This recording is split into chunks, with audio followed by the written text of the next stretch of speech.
journey that we've been walking over the last 3 weeks. Of course, that's what dealing with a loss, a fundamental loss as a country, that of the liberation struggle icon, a revolutionary in the name of Dr. Sam Nujoma.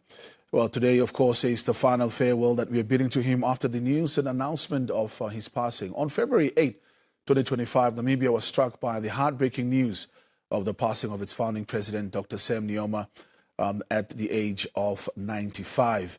And of course, his death marked the end of an era, leaving the nation in mourning.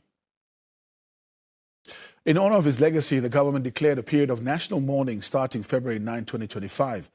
Flags were flown at half-mast, and citizens across the country are gathered to pay tribute to the man who led Namibia to independence. Memorial events were held in several regions, allowing Namibians from all walks of life to celebrate his contributions. Dr. Nujoma's remains traveled across the country, making stops in Umsati, Oshana, Erongo, Kavango East, Zambezi, Hartap, Karas, and finally the Khomas regions. Each region hosted remembrance ceremonies where communities, traditional leaders, and government officials honored his role in shaping the nation. On February 28, 2025, a memorial service was held at the Independence Stadium in Windhoek. Today, March 1st, 2025, marks the final chapter in his journey. Dr. Sam Nujoma will be laid to rest at Heroes Acre, where he will take his place among Namibia's great leaders. The burial service, scheduled for 10 o'clock this morning, is expected to draw a large crowd as the nation comes together one last time to honor the father of the nation.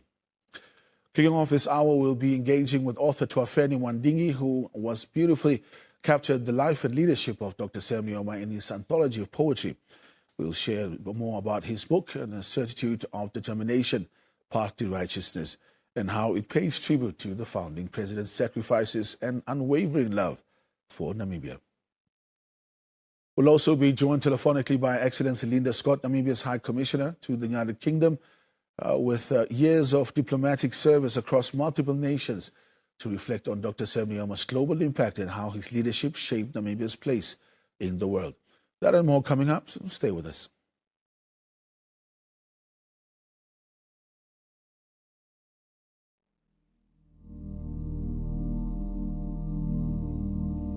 In the heart of Namibia, where dreams come alive, stood a man named Sam Nujoma, our spirit to thrive. A people united would say with a smile, striving for a common good, will walk every mile. O Sam Nujoma, our beacon, our guide, with unity and passion, you stood by our side. At 95 years, you've answered the call. In the heart of this nation, you'll always stand tall. A unifier of hope, you've brought us all near. Your love for the youth filled our vision with cheer. Together we rise, your voice rang so true. In every young dreamer, we carry your view. As we gather today with pride and with tears, we honor your legacy, echoing through years. A people united, you've taught us with grace. Together we are stronger, together we'll face.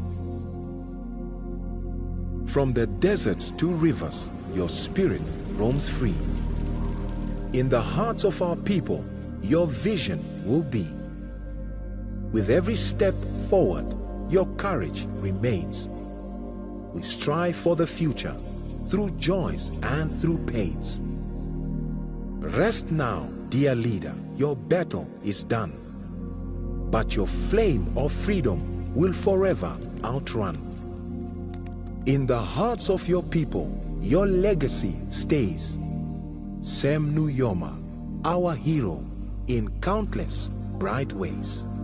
A people united, striving to achieve one common good, for all the members of society will always emerge victorious.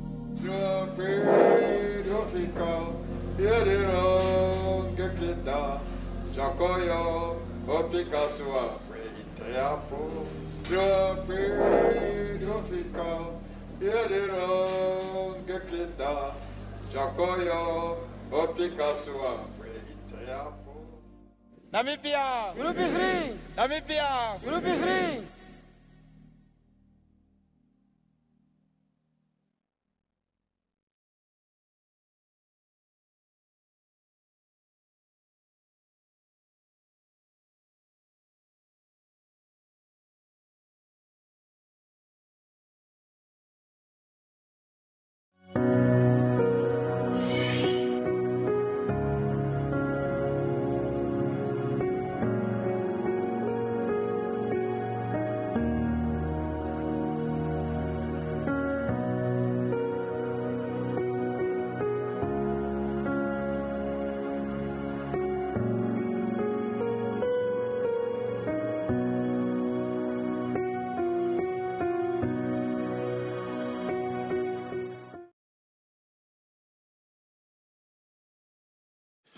Welcome back. If you just, of course, joined us this morning, you're right in time as we're starting off with a special broadcast for today covering the burial, the funeral, the final day of the journey that Dr. Nujoma has been walking over the last 3 years with us, of course, spiritually, as we've been remembering and celebrating his life and times.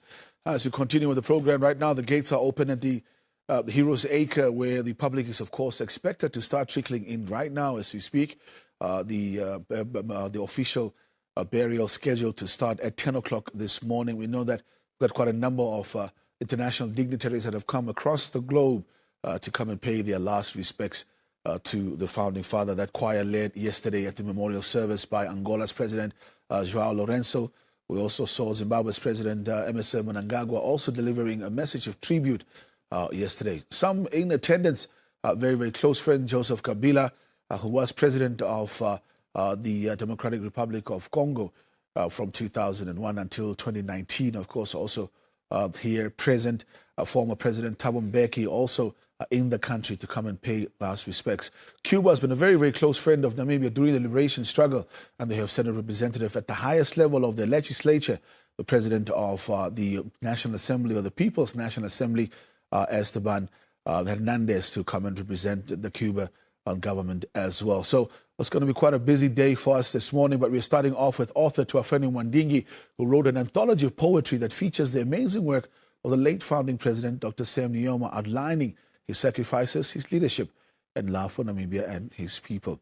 He now joins us with more on his book titled The Certitude of the Determination, Path to Righteousness. A very good morning to you, and thank you so much for making time out to join us, Tuafeni. Good morning to you, and good morning, Namibia. So, Tuafeni, I think before we get into the book as well, I think it's always important to understand who the author is. Who is Tuafeni Mwandingi? Tuafeni Mwandingi is a B.Ed holder. I studied a Bachelor of Education degree, honors degree with the University of Namibia. And then I joined the teaching fraternity. I'm a teacher by profession, of which I taught in the Haritsap region, and then I taught in the Oshana region. I later became a head of department here in Windhoek, Michelle McLean Primary School. Position I left, and now in Begino Shakati. Just talk to me about, there's so many things that can inspire and a writer to put pen to paper and to see the process through from start to finish. Talk to me about your earlier thoughts around penning or writing this book. What was your initial inspiration behind doing a work of this nature? The initial inspiration is exactly why we're here today.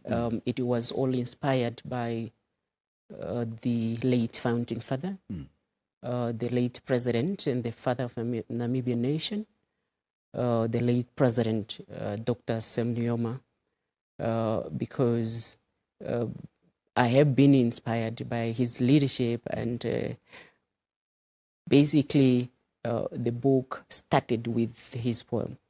So that is all about it, and that's why I took a stand to say that I must be here this morning. When we're talking about an anthology, we're talking about a collection of works. So obviously I dare to start with one.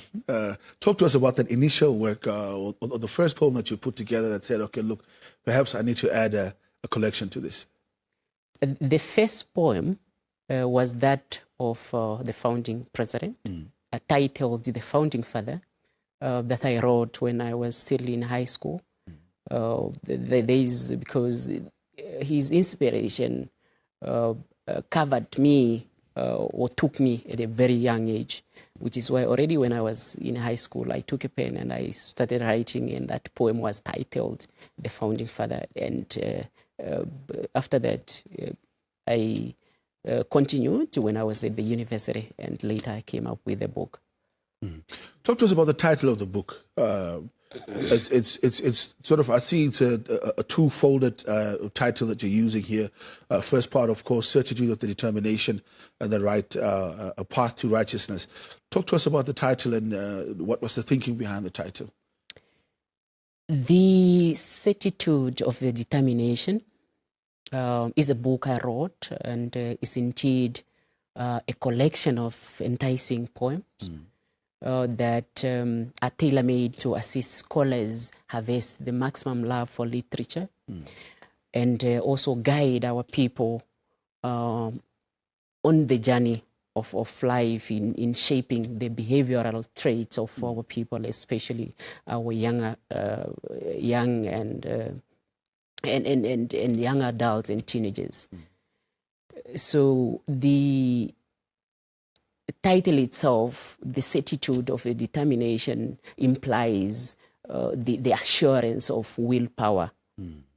That is to say that if you internalize the content of a book, you will be guaranteed of the willpower, the motivation, the courage you need to move forward in life, make decisions, and make progress in life, because it's indeed a coaching kind of book. Oh, so it's not necessarily just focused on the political side of things, but it's a book that you can use to inspire you to, reach your objectives, reach your goals in life. Basically, life coaching, for lack of a better word. Exactly, providing the leadership, the coaching, and setting the roadmap, and also cautioning our people, especially on things that are detrimental to the living.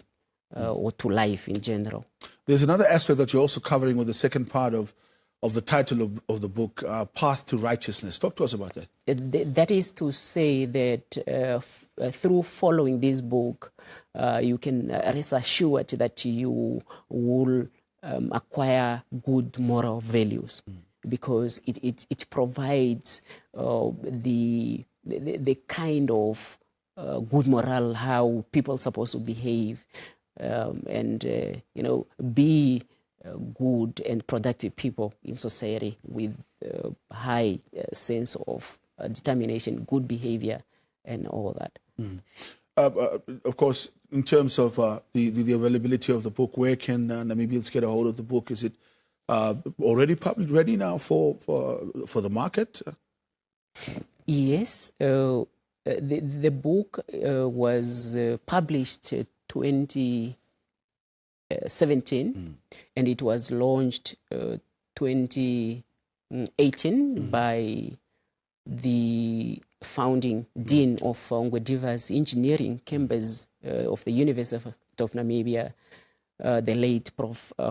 Frank P.L. Kavishe, with the assistant provost chancellor of the University of Namibia Finance and Administration, Dr. Ellen Ndeshina-Miller. Ever since, the book has been supported by the Ministry of Education, Art and Culture, to be used as a supplementary teaching resource for learners doing English as a second language. Is it available for general public as well, or is it just for schools? For general public, yes. and it's also relevant for schools. Oh, okay. Yes. So it is available through order, and it can also be obtained in Oshakati, in Ekuku Malls, Newton, and driving school and amusement hall. There are some copies there, but basically it can be ordered via online. In conclusion, if you can maybe highlight one or two things in terms of how we can continue, with the legacy of the founding father, perhaps the most important ideal that you want us to walk away with. There are a lot of things that we can emulate from the leadership of the founding president of Namibia. But for the sake of this discussion or session thereof, I will highlight three.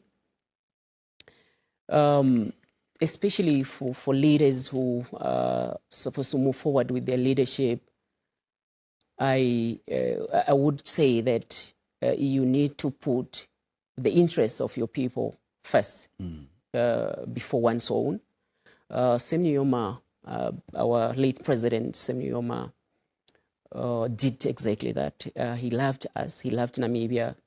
He put the interest of his nation, of his people at heart, and that is why he succeeded. So as a leader, you don't go about collecting riches, putting your own interest before those of your people, collecting assets one after another, which oftentimes make them forget the other side of the world where poverty has dealt. So that is one. Secondly, I would say that one need to focus on what to do for your people and not what others are not doing. Sam Nujoma did not stand up and start blaming his fellow countrymen. He got up and took action, basically. That's what you said. Got up and took action and devised a blueprint that he executed successively.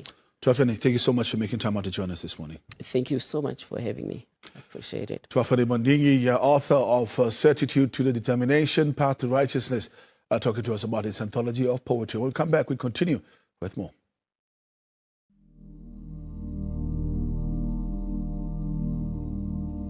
In the heart of Namibia, where dreams come alive, stood a man named Sam Nujoma, our spirit to thrive. A people united would say with a smile, striving for a common good, will walk every mile. O Sam Nujoma, our beacon, our guide, with unity and passion, you stood by our side. At 95 years, you've answered the call. In the heart of this nation, you'll always stand tall. A unifier of hope, you've brought us all near. Your love for the youth filled our vision with cheer. Together we rise, your voice rings so true. In every young dreamer, we carry your view. As we gather today with pride and with tears, we honor your legacy, echoing through years. A people united, you've taught us with grace. Together we are stronger, together we'll face. From the deserts to rivers, your spirit roams free. In the hearts of our people, your vision will be. With every step forward, your courage remains. We strive for the future, through joys and through pains. Rest now, dear leader, your battle is done. But your flame of freedom will forever outrun. In the hearts of your people, your legacy stays.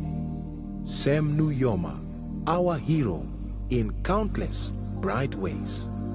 A people united, striving to achieve one common good, for all the members of society will always emerge victorious.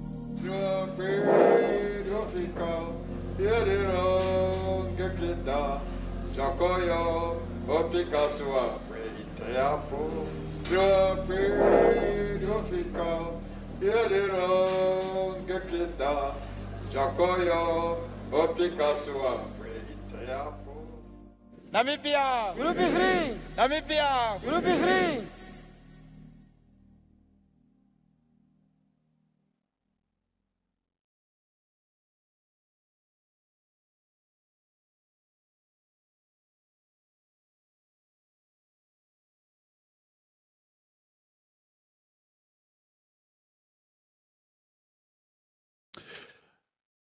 Welcome back, of course. Coming to you live from Studio 2 here in the Northern Industry area, the headquarters of the Namibia Broadcasting Corporation.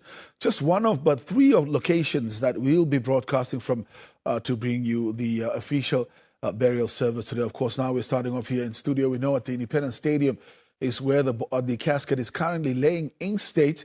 That's, of course, where the Founding Fathers casket has been overnight, and the Namibians from all walks of life are welcome to go and view the body for themselves and, of course, pay their final respects. At the same time as well, about 9 o'clock, we're expecting a movement to happen from the Independence Stadium where the casket will go to the Heroes Acre, the final resting place for the Founding Father. But for now, we're going to be crossing over in a few minutes to Denver Kisting at Independence Stadium for the traffic update. Good morning, Denver.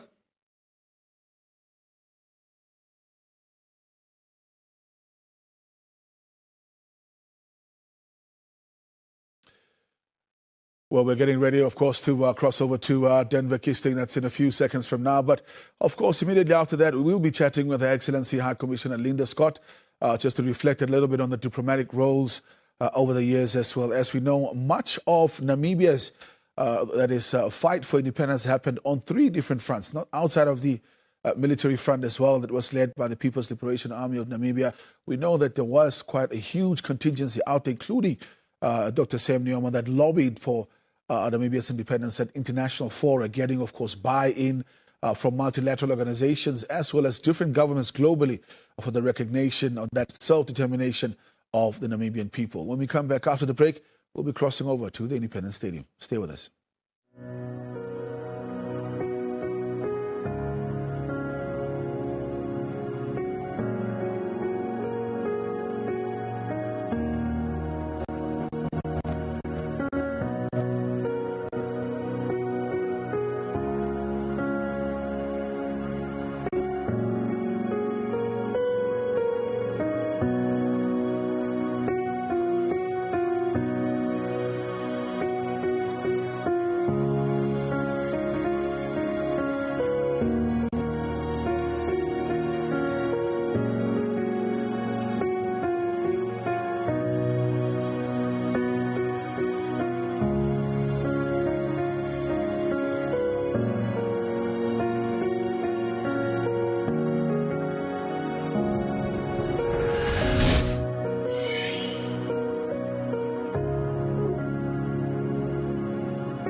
The Sam Nujoma Drive in Windhoek is approximately 10 kilometers long and was named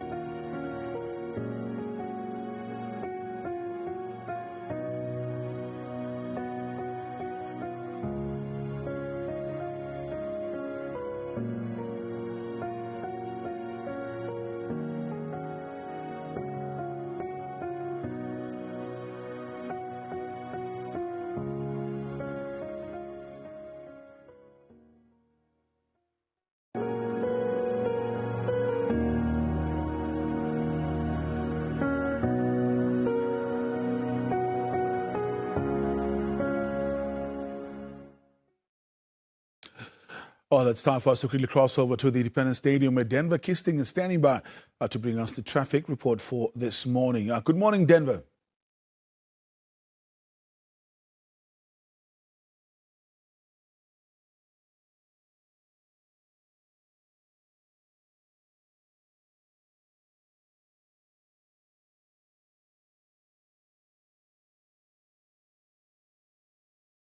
Your colleague Ricardo, a very good morning and a warm welcome to you and yours, Namibia.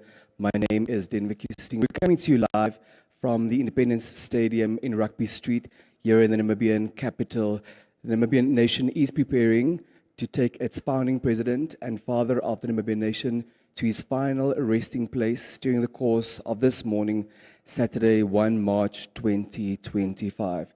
Dr. Nujoma's sunrise was on Sunday, 12 May 1929, and the sunset for our founding president on Saturday, 8 February 2025, at the age of 95. He served as the founding president of the Republic from the 21st of March 1990 until he handed over the reins to his successor, President Hifikepunye Pohamba, on the 21st of March 2005. And following his retirement from full-time office, he still served as a beacon of hope. Over the last 3 weeks, he's been hailed for the incredible role he played not only in liberating this country, but after Namibia had attained its independence, he also played a very significant role to ensure that Namibians become united.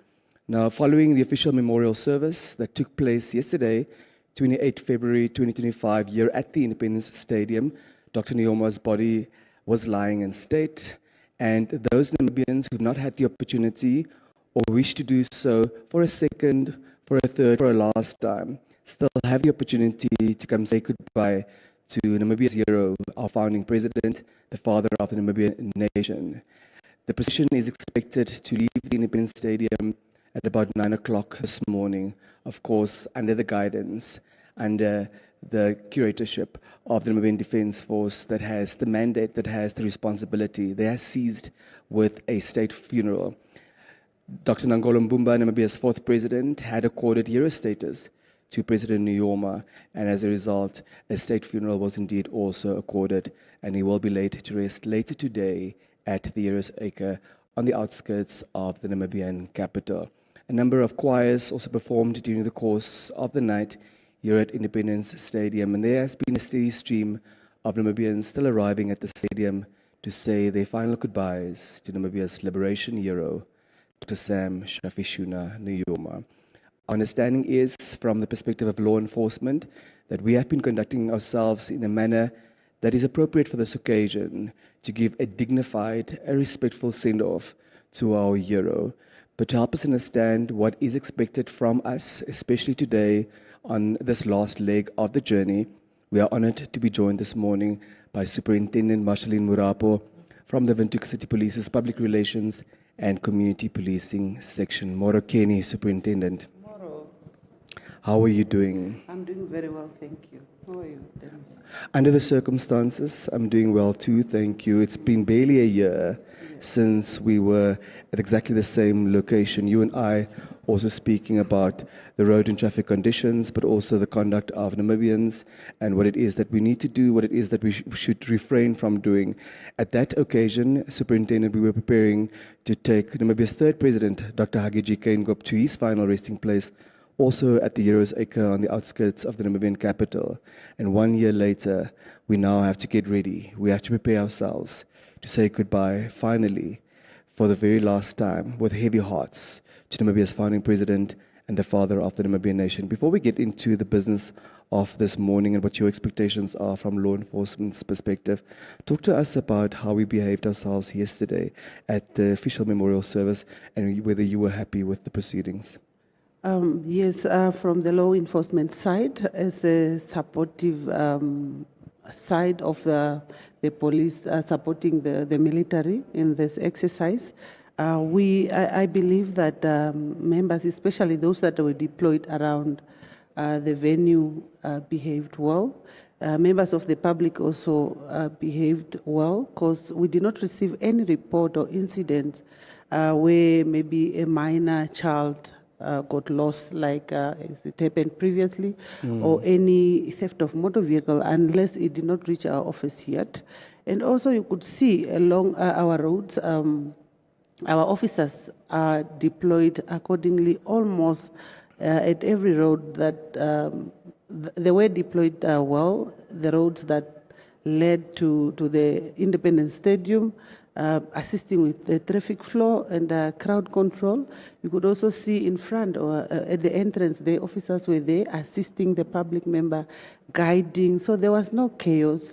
There was not even stampede to say that as people were entering the stadium, crowding and all that, we made sure we searched whoever was entering the stadium to see if there were any sharp objects, but we did not find any of those type. We could see that people really came to pay their respect, not to come and cause chaos. They were singing and praising, but nothing destructive really was reported at our office, especially for yesterday, both the public members, visitors, as well as our officers, those that were assisting the military. As, this now was done jointly, the Namibian police, as well as our colleagues, the correctional service. That's indeed commendable, Superintendent, is it not? No, it is. It is. And I hope that we'll keep up today. I believe that it will be the same. Very well. Now, Superintendent, based on the geographical location of the Independence Stadium here in Rugby Street in the suburb of Olympia and its proximity to the Heroes Acre and the direction in which the procession will move, one would imagine that it would be less intense on the traffic and its main arteries here in the capital. But talk to us about the route that the procession is expected to follow and the conduct that you then expect from members of the public, from motorists, from pedestrians, from both residents but also visitors. Yes, if you look at our route, it's quite short actually. From the Independence Avenue, the street in front of the stadium will go into Sean McBride and then into Ours Road. Ours Road goes straight to the roadblock, and around the roadblock there you'll see that there are open parking provided for the public. Officers are already there, will assist with the directing motorists as to where they will park. And it's a straightforward route.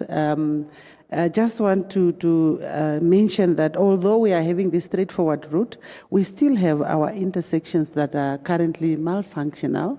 But I know our guys are busy mending this intersection, the intersection Katutura area, Winnie Madikisela and Bond Street. This is a street around Ochimise there. You should understand that most of the public members will drive from that side.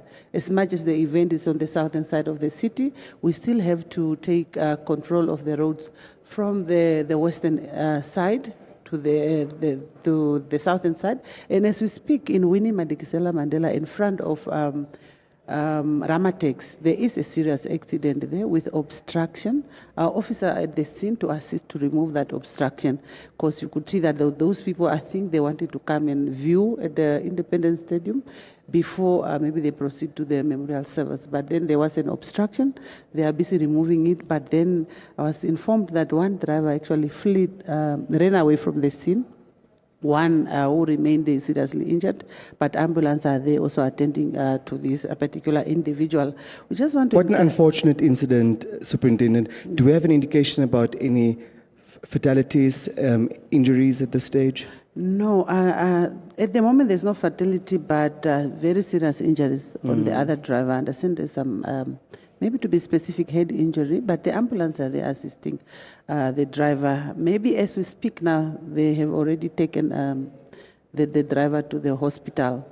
But then the officers are still there now to assist quickly to remove the obstructions, to allow the public member to make use of that road and proceed to their destination. But again, another closure in the same area is Peter Nanyemba and BG Karwaya, also malfunctional, but our officers again are there assisting. And then this side of the city center is Independence Avenue and Fidel Castro, and same Nujoma Drive and Nelson Mandela. And also our new road that goes to the airport, Dr. Hage Gingop and Robert Mugabe, also malfunctional, and officers are all at this intersection to assist. I just want again to advise that as we are making use of our roads, we should always give the right of way to the motorcade as well as to the emergency vehicles. With the procession, it does not really take long before it leaves some part of the road to open to allow public members to make use of this road. So I just want to advise that let's observe this. If you hear a siren Just be calm, and also look, listen, and prepare yourself. Avoid distraction. See where it's coming from, and look ahead and see if there's possible space for you in front where you are able to pull off. But before you can pull off, also make sure you put on your indicator to alert the driver that's following you, also to alert the emergency vehicles of your intention to shift from that specific part of the road to give them the right of way. One moment, please, Superintendent. Yes. In the event that in my immediate surroundings there is no space for me to pull over, what am I to do? Bearing in mind that the motorcade often, even including the emergency vehicles, move at quite a fast pace. Yeah, what you do, like I mentioned, come down, relax, and check around you. Sometimes you see this, our road, there is a yellow line alongside our roads. There's a little space always provided there. Even if you do not have to move completely out of the road, shift a little bit to your left, closer, or even a little bit over that yellow line. It might create a little bit of space for the emergency vehicle to maneuver between either the vehicle at their left or the vehicle on the right, especially the oncoming vehicle, the ones that are facing the motorcade or the emergency vehicle will mostly have space or to shift to give them the way. And that way to create a little bit of space between the two vehicles for these vehicles to pass through. What I'm hearing you say is that the most important thing to do is not to panic under the circumstances. Not to panic, and also make sure there's no noise in your vehicle. If music is playing, switch it off. Yeah. So you pay clear attention. And also if they have passed already or they've passed you, do not go into the road already immediately. Come down. There could be a last vehicle coming behind you, and then also you might cause an accident there, or also yourself being hit. And also the other thing is, do not also overtake these vehicles. Do not now run quickly in front before you, assuming that before they reach there, maybe you make it and then you have a chance to either go out of the road or you'll be gone by then. It's very dangerous because the chance is that you will increase your speed and you will exceed the speed limit of that particular road. The fact that you are increasing the speed of your vehicle. So that's why we always advise that just pull a little bit on the other side to allow them to pass, and always to observe for at least few minutes to make sure that all the vehicles are gone, especially for the motorcade. And the coast is clear.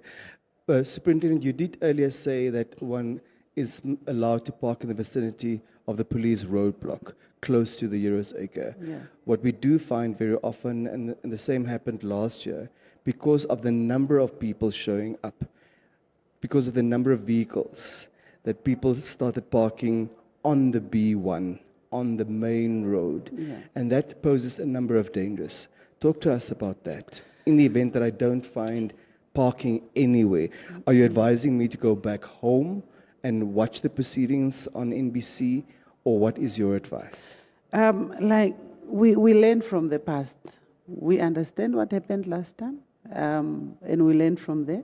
Provisions this time around, there is provision made for most drivers to park to where they will park their vehicles, and again at the same time, not everyone is actually permitted to go over to Heroes Acre. I understand there was a bottleneck last year where vehicle could not move. We tried to avoid that, so we allow certain individuals. You can go over there maybe and watch from afar. I don't know now how, but it's better. You'll be home if you are not one of those invited, especially to go over to the Heroes Acre. I think there's an indication as to who, though I cannot verify now much on that, as to who will go over there. But I know there is enough space provided, but that is around the roadblock only, and there are certain cars that will be allowed to go over to drive to the side of Heroes Acre. Yeah, the undertaking on the part of the NBC does remain that we will bring all the proceedings related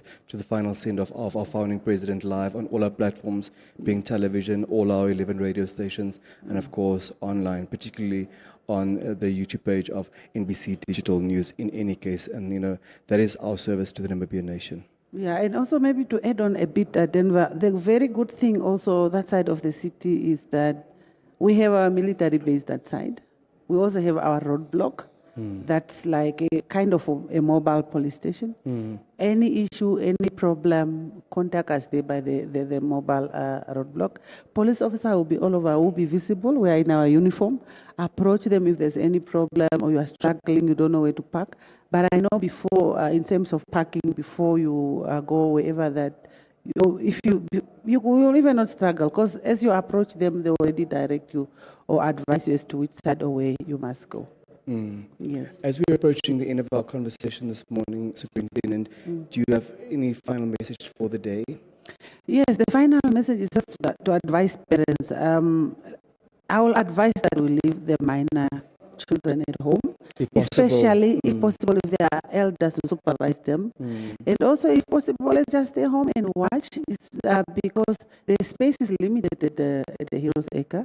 But I'm just advising.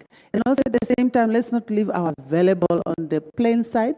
As much as police officers are around and are visible, there are those that might want to take chances. So let's remove all our valuable out of plain sight, and also make sure our cars are locked, windows are locked before we leave. And you must also try it manually to see that it's really locked before you leave. And report anything that may need our attention. To our toll-free numbers are on our vehicles, 10111, Namibian police number, or city police number on 302302. You can even send SMSs on 4444, unless maybe there's any other things from your side. And both residents and visitors have access to law enforcement officers. You will not discriminate in someone who's not from the Namibian capital. Not at all. When they'll go back, they will know that we take care of every individual, visitors and residents. Everybody will be taken care of. Mpandu Zonene, for your time. Thank you for the comprehensive update, and thank you for the great work that you and the team continue to do. We appreciate you, Superintendent. Namena Pandura. The sun is up here at the Independence Stadium in Rugby Street in Olympia, in the Namibian capital. The body of Dr. Sam Shafishuna Nujoma, Namibia's founding president and father of the Namibian nation, has been lying here in state following the official memorial service that took place yesterday, the 28th day of February 2025. At about 9 o'clock this morning, the procession will be underway from the Independence Stadium, making its way in a dignified and a respectful fashion to the National Heroes Acre on the outskirts of the Namibian capital to take Dr. Nujoma to his final resting place. Namibians still have the opportunity to come say their goodbyes. Namibians are still permitted to view the body of Dr. Nujoma, provided we do so in an orderly fashion, provided that we maintain the dignity and the respect of the occasion. And we are getting ready as a nation with very heavy hearts. But as we are mourning his death, we're also celebrating a life well lived. We had him, he was lent to us for close to 96 years. And we remain grateful and we are indebted to him.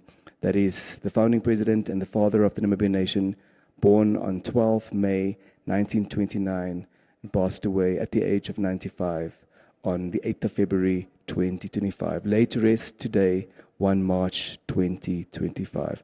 For now, we return to Ricardo and the team in Studio 2 at the NBC headquarters.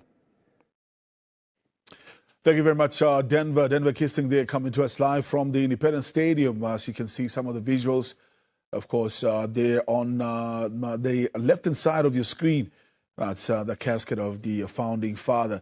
Virgil Guard, of course, still standing, guarding the casket until it's time to move from the Independence Stadium to the Heroes Acre for the funeral. When we come back after the short visit to the marketplace, we will be speaking to Her Excellency High Commissioner Linda Scott, that has served Namibia in various diplomatic roles over the years, to reflect on Nujoma, the internationalist. Stay with us.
Her Excellency High Commissioner Linda Scott has served Namibia in various diplomatic roles over the years, including as High Commissioner to the United Kingdom. She also represented the country in Sweden, Belgium, Botswana, Nigeria, and Ethiopia. With her vast experience in global diplomacy, she is now joining us from the United Kingdom to reflect on the legacy of our late founding president, Dr. Sam Nujoma, and the profound impact he had both on Namibia and the world. Ambassador Scott, a very good morning to you, Commissioner, and thank you so much for making time out to join us. Thank you, Ricardo. Great to be with you again. Thank you. Your Excellency, you've served, of course, in a number of key diplomatic missions, but I want us to start at the very beginning. When was the first time you've heard of this person in the name of Dr. Sam Nujoma, and your earliest encounter with him? Well, when I was 17 years old, I had the opportunity to stand up for some principles because there were a couple of us in our class at school that wrote to the Minister of Education at the time in South Africa, thinking that we had enough place in our school and we knew that there were Namibians, Black Namibians who didn't have access to education, and we wanted them to come to our school. And of course, we got in trouble for that. And that was the first wake-up call to the reality of apartheid and what it meant. And from there on, of course, my political awareness grew. So that was my very first encounter. Then when I was a teacher at Deborah, around independence time, and I remember we all got in I had a little white car, and we jumped in the car and went over to the airport to go and watch Dr. Nujoma land, and it was very, very exciting. It was such a thrilling moment for us all. Just reflecting a little bit on it, of course, when you heard the news of his passing for the first time, what were some of your initial reactions when the news reached you? Well, it was quite emotional, Ricardo, to be honest with you, particularly watching the processions of the casket going around the country. Actually made me quite emotional because it brought up memories of when the South African, the last time we saw people standing next to the road, with fists in the air, was when the South African vehicles, loaded with soldiers, were withdrawing from the country around independence time, and we stood beside the road and saw them withdraw. And of course, that was an amazing moment. And then, of course, seeing those pictures from here has evoked quite a lot of emotion. And I've heard the same thing from other Namibians who are here in London. High Commissioner, if one looks at this, of course, in terms of the fight for Namibia's freedom was not only on the liberation front, but a lot of it had taken place in the international arena as well, where there was a lot of lobbying from a bilateral perspective to different countries, and of course multilaterally to international organizations such as the United Nations. Can you reflect a little bit on the importance of the work, with the diplomatic work in the fight against apartheid and leading up to, of course, our independence? Yes, Ricardo, across the world, we were so ingrained with the principles that Dr. Nujoma represented. So one of the principles that he believed in was the absolute dignity of the African person, the dignity of every child, woman, and man. This was and the principle of Namibia being a friend to all, an enemy to none. Our neutrality was absolutely essential to who we are as a nation. But also the principle of national reconciliation, which we carried across, and we worked together with Namibians wherever we found them, no matter what their position was politically. But I think one of the principal aspects was international solidarity. You know, that Namibia was first, SADC was second, Africa was, it was all part of this widening circle. So you had Namibia, SADC, Africa, the UN, and that those policies and what we worked together with internationally would then filter back to the national aspect again and how we did things on the ground in Namibia. So everything we did as diplomats, as Namibians, was about solidarity, about being neutral, about carrying this belief in Africa and, building the developing world and solidarity to all our work that we did. But you've had, of course, quite an illustrious career as far as, the diplomatic relations is concerned. Can you reflect a little bit on how the president's leadership had affected and shaped the relationships that we had with the countries like Sweden, for example, where you had also served as an ambassador? Well, I didn't serve as ambassador in Sweden. I was lowly first secretary there, but it was an amazing time because, in fact, what happened when we got independence, Sweden made a decision. They would only be in Namibia for a certain time. They would only have a mission in Namibia for a short period because they believed that Namibia was upper middle income. And so we would be on our feet very quickly. But that engagement, which was very strong in the beginning, was thanks to the work that President Nujoma had done, people like Nilo Tapopi, who was representative there. And, also then the Swedish government changed. And with that, there were a lot of young people who really hadn't engaged with Namibia. So there was a slight evolvement of the relationship. But the relationship has always been pretty firm. The same thing with other countries. There have been changes politically in those countries. But Namibia has got a strong, firm relationship with countries like Sweden, with Finland, with Norway, which were very supportive of Namibia. And I'm sure that our ambassador, who's in the ambassadors in the Nordic countries, will attest to that.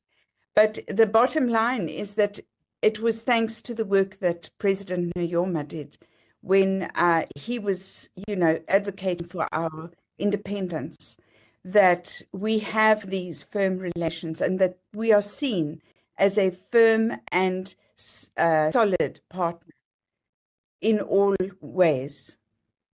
Well, Commissioner, I think if one looks at it as well, of course, in terms of the diplomatic work, you've also worked in Nigeria and Ethiopia as well. And we know that Dr. Nujoma is quite a staunch Pan-Africanist and really believed, until his demise, of course, in the unity of the continent. And we've seen just yesterday at the memorial service, Zimbabwean President Emmerson Mnangagwa saying that it's not just a loss for Namibia, but really a continental loss that we're feeling as the last founding father to be laid to rest. Reflect a little bit on his relationship with the rest of Africa and his staunch stance on Pan-Africanism. Well, Ricardo, yesterday we were so privileged to have at the memorial service that we had in the afternoon in London, to have the former Vice President of the United Republic of Tanzania, His Excellency Mr. Malechela, to attend with us. And the High Commissioner of the United Republic of Tanzania spoke, and he said, Tanzania, when they think of Sam Nujoma, they think of a man standing with his fist, and he repeated that several times, that they regarded him as very much part of themselves. And I think that is how many African countries felt. They saw him as part of their own people. I've had the same message from the Mozambicans, from the Zimbabweans, from the Ghanaians, hearing that they saw him as somebody who had become, he was almost liminal in that while he was in Namibia, he was also part of those communities. He was that Pan-African. And I think what's amazing is in his book, Where Others Wavered, he talks about that. He talks about how when he went abroad, his mind was opened because he saw how as Africans, we had to work together. We couldn't just see ourselves as individual countries. That our struggle for sovereignty, for growth, and for development was one as a continent, as people from this continent. And that's why we say that he stood for the dignity of the African person, for the dignity and the sovereignty of Africa. And that's why he was so keen to see inter-African relations growing. Of course, we know that he was at the inauguration of the Organization of African Unity in 1963, and that was an important part of his legacy. And that's why so many people are so thrilled to celebrate his legacy. Well, Ambassador, I think in terms of what we can take away from the international forum, and of course his relations with the rest of the world, what is the one or two ideals that you would like to highlight and in terms of how we can continue his legacy? Ricardo, he was such an inspiring man. He was also inspired by the leaders of Namibia. You know, a young man, a young boy, we've heard about how he was, herding cattle at an early age, but he sat at the knees of his elders and heard about people like Mandumaya Demufayo. He was trained by Chief Hosea Kutako, who was his mentor. He heard all the stories of the people who resisted and who fought for dignity of the Namibian people and abroad. And that was what inspired him at the age of 30 to leave his family behind him and to go abroad and to spend 29 years of his life lobbying, working, living out of a suitcase, not being able to just settle down, sacrificing his life for Namibia's independence. And so from that, we can take that he had a vision. He knew that vision, no matter what happened around him, no matter how discouraging things were around him, that he would be dedicated. He had a clear focus. He kept that focus. He didn't waver once. He had total faith that his work would result in positive change. He didn't sit down and moan where he saw challenges. He got up and he went on to see what he could do to change things. And that's what we can learn from him. And I really hope that we as a Namibian nation, that everybody who thinks about the legacy of Dr. Nujoma will take that from his legacy, that we can make a positive difference. We can help build a better Namibia and a better Africa if we are determined and we are focused. Well, the High Commissioner, thank you so much for making time out to talk to us this morning. It's a pleasure, Ricardo. All the best.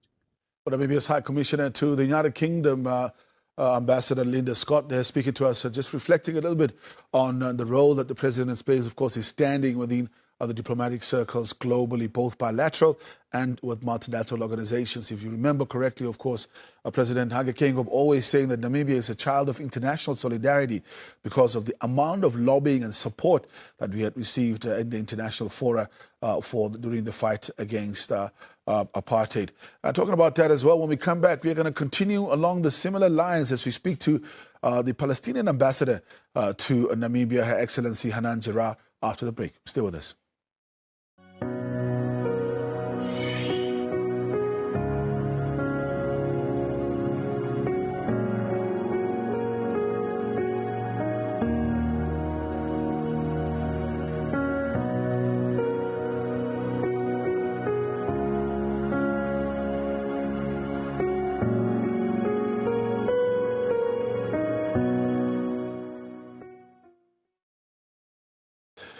We'll, of course, continue to bring you coverage, the latest in terms of the burial of the founding father that will take place today. It's expected to commence at 10 o'clock at the Heroes Acre. But what we know for now, of course, we will be getting some visuals a little bit later on in the program of the Independence Stadium. The body still laying in state with the Virgil Guard. A little bit earlier on, we started off reflected a bit with Ambassador Linda Scott, our High Commissioner to the UK, and we continue on that similar trajectory of reflecting on the role of the Founding Father with the international community. One thing in particular, of course, is that his position and our position as a country has really been clear with regards to Palestine. And this time around, I'm joined by Her Excellency Hanan Jarrah, the Ambassador of Palestine to Namibia, as we continue to honor the life and legacy of our late founding president, Dr. Sam Nujoma. Ambassador, thank you so much for making time out to join us this morning. Thank you so much for hosting us. Ambassador, what was your initial reaction to the news of the passing of the founding father when you heard it the first time? First of all, allow me to convey our Palestinian leadership and the Palestinian people profound sadness for the passing of a revolutionary icon for us as Palestinians, the passing of Dr. Sam Nujoma.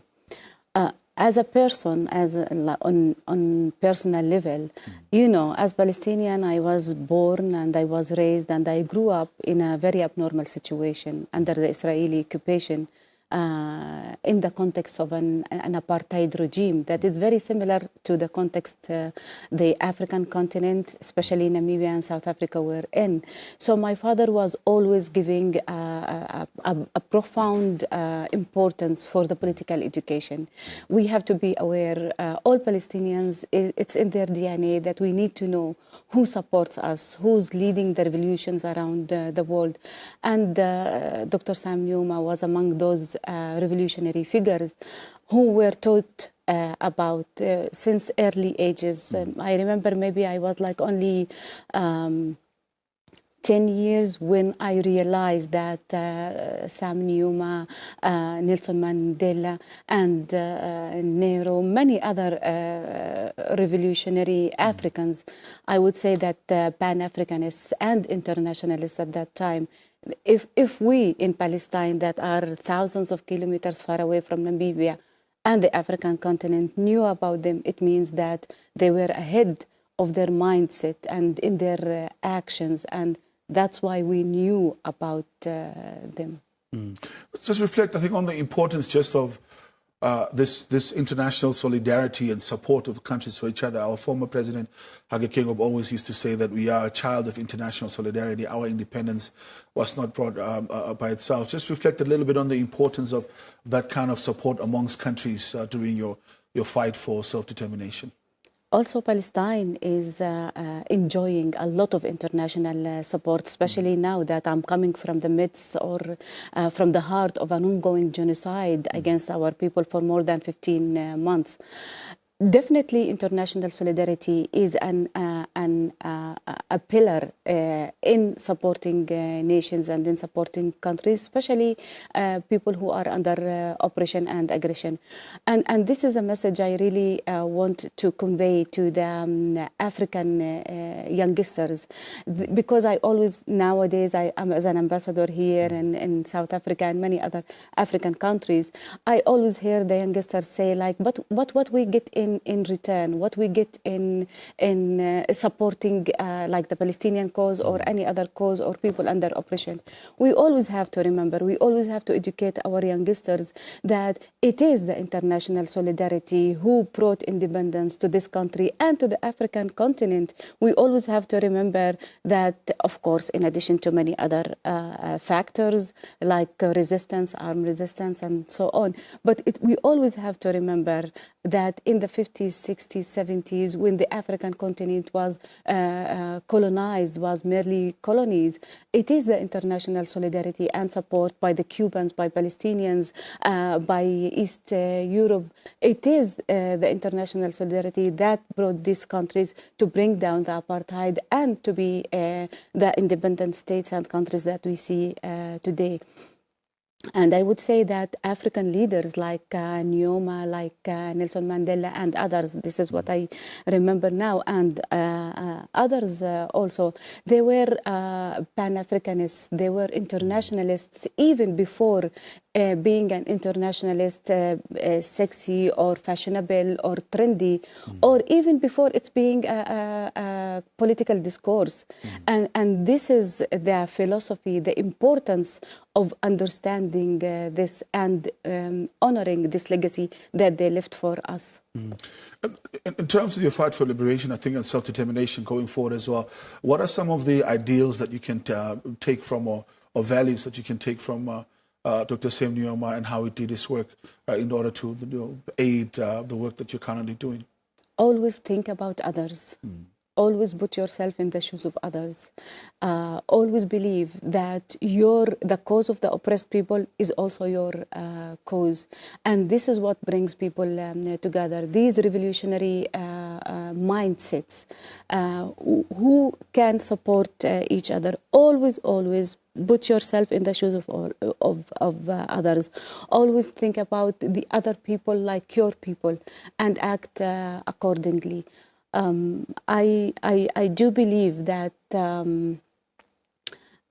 what Nelson Mandela left and what Sam Nujoma left, like, we cannot be free until others are free, is a guiding principle for all people. And I would love to say that it's always important to believe in yourself, always important to stay in your geographical pot, I would say, and never sell out your brothers, your country for others, even if they give you more or they offer you more. In conclusion, what's your message to the Namibian nation during this mourning time? I would say that stay united. This is a legacy that also we should build on, and we should always remember unity is very much important. And I would say that we as Palestinians, we appreciate all the legacy that has left by His Excellency Dr. Sam Nujoma, when he says that the cause of oppressed people is our cause also. And I also would love to say that my message to the youngsters, I have a spot point always on young people, because investing in youngsters is investing in the future. I would say, please remember, the political education is very important part of our lives.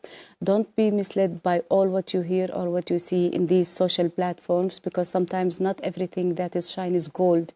Stick to the principles, stick to the values, stick to the core principles of the founding father, Sam Nujoma, and the other revolutionary, because this is the real asset that we should always be guided by. Ambassador, thank you so much for making time out to join us this morning. Thank you.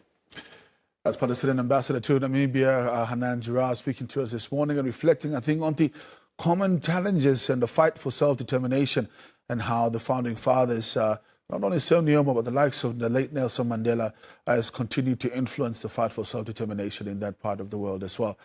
But for now, let's really take a quick, brief look at the biography of the late Dr. Sam Nujoma as we continue with this special broadcast.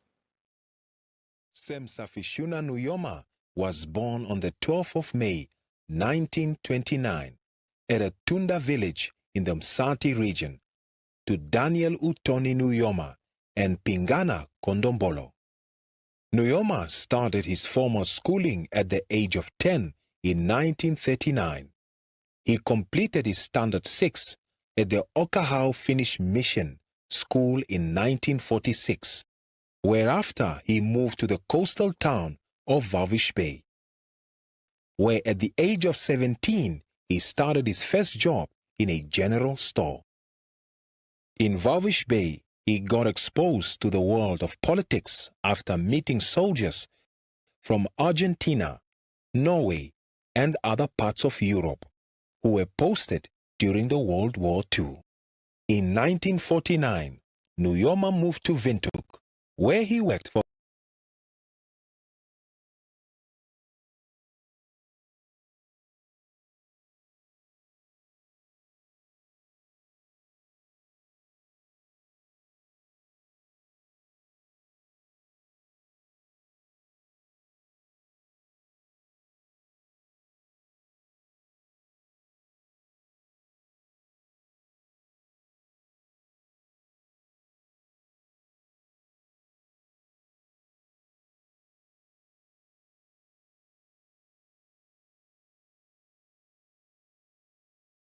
forces massacred 12 unarmed persons on December 10 in retaliation, and Nujoma was arrested.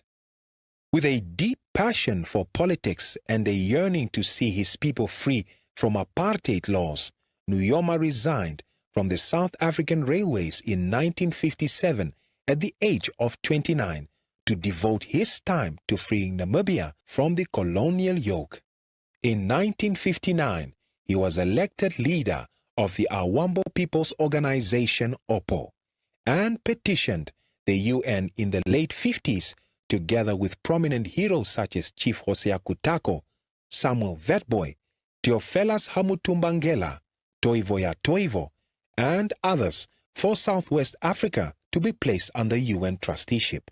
Under a directive of the OPO leadership and in collaboration with Chief Hosea Kutako, he went into exile on March 1, 1960, via the then British Bechuanaland Protectorate, today's Botswana. With the assistance of Daniel Munamava, he was able to cross Bechuanaland, southern Rhodesia, northern Rhodesia, Tanganyika, and Kenya, and ended up in Sudan. In April 1960, he attended the All-African People's Conference organized by President Kwame Nkrumah, the first president of Ghana. Nujoma then went to Liberia and reached the USA in June 1960. It was during his time in the US that he petitioned the UN General Assembly for an end to the South African colonial administration in Namibia. The Southwest African People's Organization, or SWAPO, was formed in April 19, 1960, and Nujoma was elected president in absentia. Nujoma represented Namibia at the founding of the Non-Aligned Movement on September 1, 1961, in Yugoslavia, as well as the founding of the OAU in Ethiopia on May 25, 1963. In March 1966, in a bid to test South Africa's claims at The Hague that Namibians in exile were free to return, Nujoma and Hifikepunye Pohamba returned to Windhoek and were immediately arrested and deported to Zambia. Nujoma transported SWAPO's first weapons used at the launch of the armed struggle on August 26, 1966. From Algeria via Egypt, Sudan, Tanzania, and Zambia.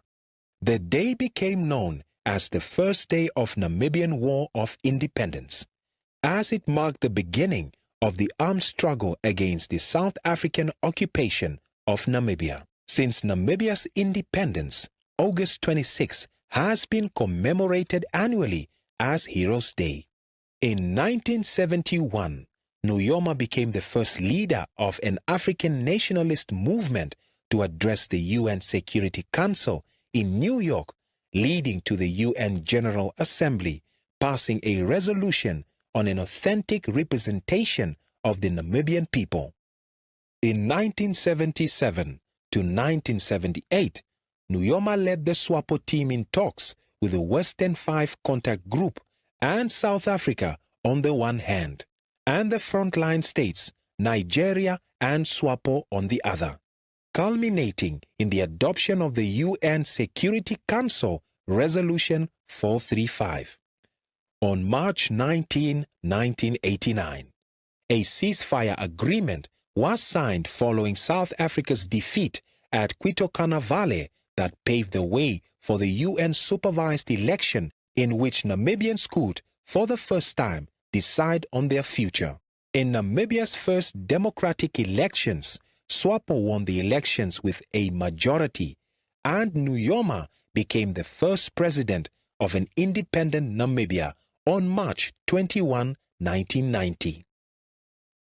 He was re-elected for 2 more terms in 1994 and 1999 in recognition of his wise and dynamic leadership. In 2005, Nujoma stepped down in compliance with the Namibian constitution and handed over the instruments of power to Hifikepunye Pohamba. He also stepped down as party president on November 30, 2007, after serving as its leader for 47 years. In his lifetime, Nujoma has been awarded honors and awards for his outstanding leadership, courage, and total commitment to the creation of a non-racial society in Namibia. In 2005, Parliament honored Nujoma with the titles Founding President of the Republic of Namibia and Father of the Namibian Nation. In 2007, the SWAPO party named him leader of the Namibian Revolution.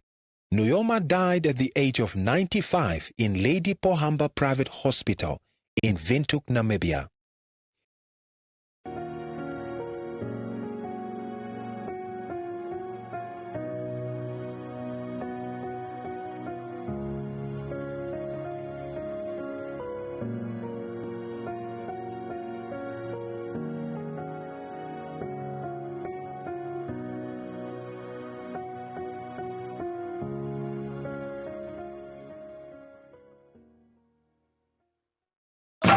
We have to defeat the South Africans as one group. South Africa forces us to work as slaves. We can't win as individuals. We must unite.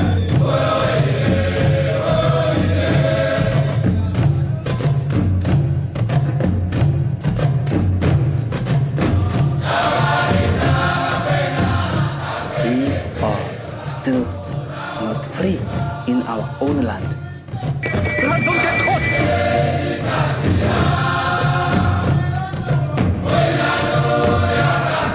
You are going to get in trouble. You are going to get all of us in trouble. Is this where I meet suicide? Your own people will bring you down. How did they buy you? What is your price? So I will kill you! Sell your brothers and sisters! I gave an order to this man!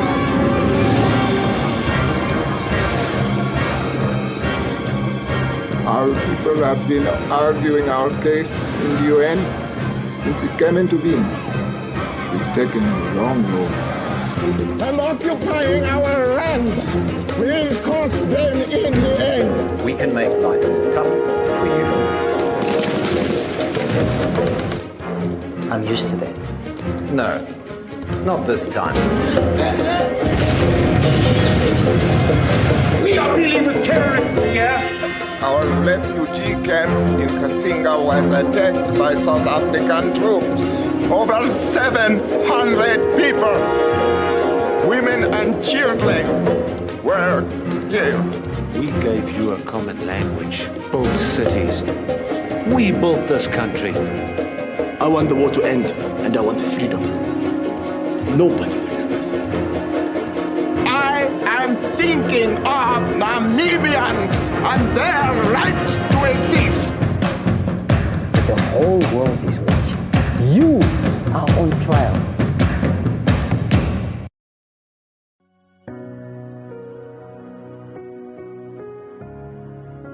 My name is Donovan Dylan Garweb. I was born and raised in Windhoek. I'm serving a sentence of 10 years at Windhoek Correctional Facility. In the honor of the late founding father, we should unite, we should respect each other, and we should include other African countries in everything that we do. I wrote him a poem actually. The poem's name is Fly Free Dadekolo. The saddest part of being a human is you only get your flowers when you're gone. Because we only say good things so that memories makes you strong. If you don't cry and ask questions why, what's the point of holding on? In tears we will lay you to rest, but your legacy will still live on. This is where the red color on the flag makes sense, because the founding father has fallen and the nation was torn. A father, a husband, a brother, a cousin, a leader and a friend, no one felt left out. You filled our hearts with happiness, joy and laughter. But now with headache, agony and pain, you left us. Sometimes I wish I would have an hourglass, so I would fill it with the dust of my heroes that has passed. Maybe that way I will believe and see in the sand how my hours pass. 95 years and yet we feel you gone too soon. The things you said will forever play in our hearts like tunes. Who can heal this wound? I guess this is why they say a bandage can fix a bullet wound. Man, I even don't want to imagine the pain Miss Nujoma feels every time she walks into their room. But fly free, Tatekulu. You are angel now. One Namibia, one nation. At least you left us with that sound. Namibia will be free. Namibia will be free. Victory forever. Victory forever. To remember the late president is just to keep peace, man, because he was a man of peace. So we should keep peace, because if we don't keep peace, then what's the point of him, like, fighting for our freedom? He was a loving guy. He was a man of action.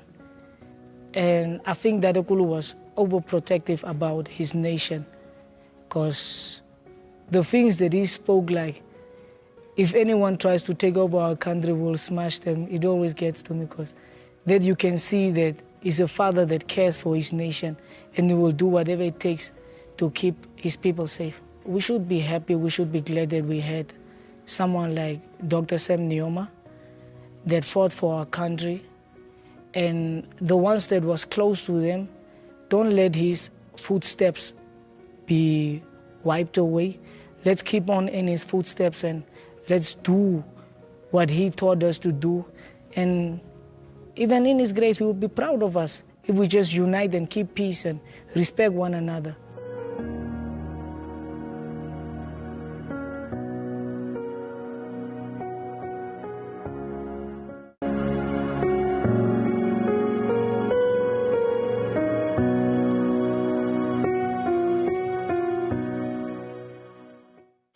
As we gather to pay tribute to an extraordinary leader, visionary and founding president of the Republic of Namibia, we continue, of course, to bring you this unbridled and unmatched coverage of the memorial services only, but now culminating in the final day where the founding father will be taken to his last resting place at the Heroes Acre amongst the other Namibian gallant sons and daughters.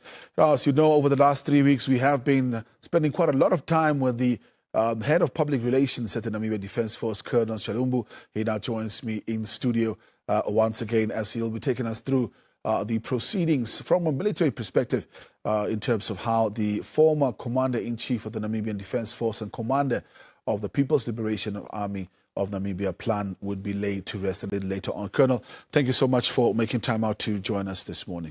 Thank you. Good morning, Ricardo, and good morning, Namibia. Well, Colonel, one thing I noticed first and foremost before we start with our conversation is that the dress has completely changed for today. I see you're wearing your full ceremonial dress today. Yes, this is dress number one. Dress number one? Yes. All right. Can you just take us through in terms of the different artifacts that are on that make up the dress? Yes, I have the equilate. Normally it's just used for ceremonial purposes when there's a certain ceremony, like the state funeral, official funeral, or during the independence celebration or commemoration of Heroes Day, at national events, okay? And then you also have the lanyard, and then you have your medals. Well-decorated soldiers, they will have more than 10 or more than 20 well-decorated. Well-decorated. Yes, I'm also decorated. No, but that's a good start. That's a very good start. Exactly. And then you have your name tag. People should also be able to identify who's the person you're talking to, plus now your courses that you have also attended, be it a past staff course. In this case, so that one represents the past staff course? Yes, a senior course that I did at Namibia Command and Staff College. And then your medals. So the first one represents that I've served more than 10 years, but I've also served 20 years. So I'm waiting for the one for the 20 years. Okay. And then after that one, I've participated in the Operation Mandume Demfire between 2000 and 2001. But you also have other colleagues who have also participated in the Democratic Republic of Congo. Yeah. And then my last one, this is the one that I've participated in the United Nations mission in Darfur, that is Sudan. Yes, those are some of my medals. There's one more missing of the 20 years, you said. The 20 years. The 20 years is still coming. It's still coming? Yes. So it's actually supposed to be 4? They're supposed to be 4. There we go. And in terms of the ceremonial dress now, will that be the same thing for all the services today? Most of them, you'll see them in different uniforms. The Army will be in this uniform. The Air Force will be in the blue uniform. And also the Navy, they might be in a dark blue uniform, but it will depend. It will depend what they have put on today. And in terms of the ceremonial dress, is it also tied to the rank? Is it only certain ranked officers that can wear it, or is it now throughout the rank and file? Throughout the rank and files, all of us have a ceremonial uniform, but it will depend. Like with the escort, most of the troops might put on the camouflage. But for the officers, they will put on their dress number 1. Yes. In terms of what we're expecting today, of course, we know that they are still at the Independence Stadium. We'll be crossing over periodically over there and speak to Denver as well. But just briefly chat to us in the next hour, 2 hours. What is it that we can expect? My brother, you know that we are approaching the final stage of the state funeral for our late founding father, Dr. Sam Shafishuna Nujoma. This morning, the Namibian Defence Force will then escort the remains of the father of the liberation struggle to his internal resting place. So we are expecting the procession to kick off exactly at 8:40 from Independence Stadium. And then we are also expecting them to be at the gate of Heroes Acre by 09:35. And then immediately they will be at the internal flame by 10 minutes to 10. So that's what we are expecting to start with the program. 100%. Let's really now cross over to Denver Kissing, that's standing by at the Independence Stadium. Of course, as we know, the Colonel saying that the movement will be at around 8:40, but he's standing by right there now. Denver, good morning, and it's over to you. What's the latest at the stadium? Thank you so much, Ricardo. If you're just joining us, greetings to you and yours, Namibia. My name is Denver Kissing. We're coming to you live from the Independence Stadium here in Rugby Street in the Namibian capital, where the body of our founding president and father of the Namibian nation is still lying in state before he will be taken to his final resting place at the Heroes Acre on the outskirts of the Namibian capital. He died on the 8th of February. Today is the 1st of March, the day of his state funeral. Of course, he was born on Sunday, the 12th day of May 1929, and served as the founding president starting from the 21st of March 1990 until the end of his third and final term on the 21st of March 2005. And we are getting ready with very heavy hearts to say goodbye to our national hero for the final time. A number of mourners are still making their way to the Independence Stadium to say goodbye, to view the body for the last time. And we now engage a general mourner, Madame Elizabeth Chris, to talk to us about the role she believes he played in liberating our country, number one, but number two, also the role that he played after the attainment of this country's independence to keep building this constitution of democracy and what this loss means for us. Madam Elizabeth, thank you so much for making time for us during these very difficult moments. Thank you for having me, Denver. What does this loss mean for Namibia and her people? Well, this is a great loss. In a sense where the late president had actually died, not actually died, but then he fought for the peace of this country. Our late president actually brought us a lot of freedom in a sense where we are able to have our education. He was an advocate for free health. He loved children. So it is a very great loss. But in the same way also, we should be happy for what he has done for our country. Yes. Could you perhaps have a message for his family? Share them.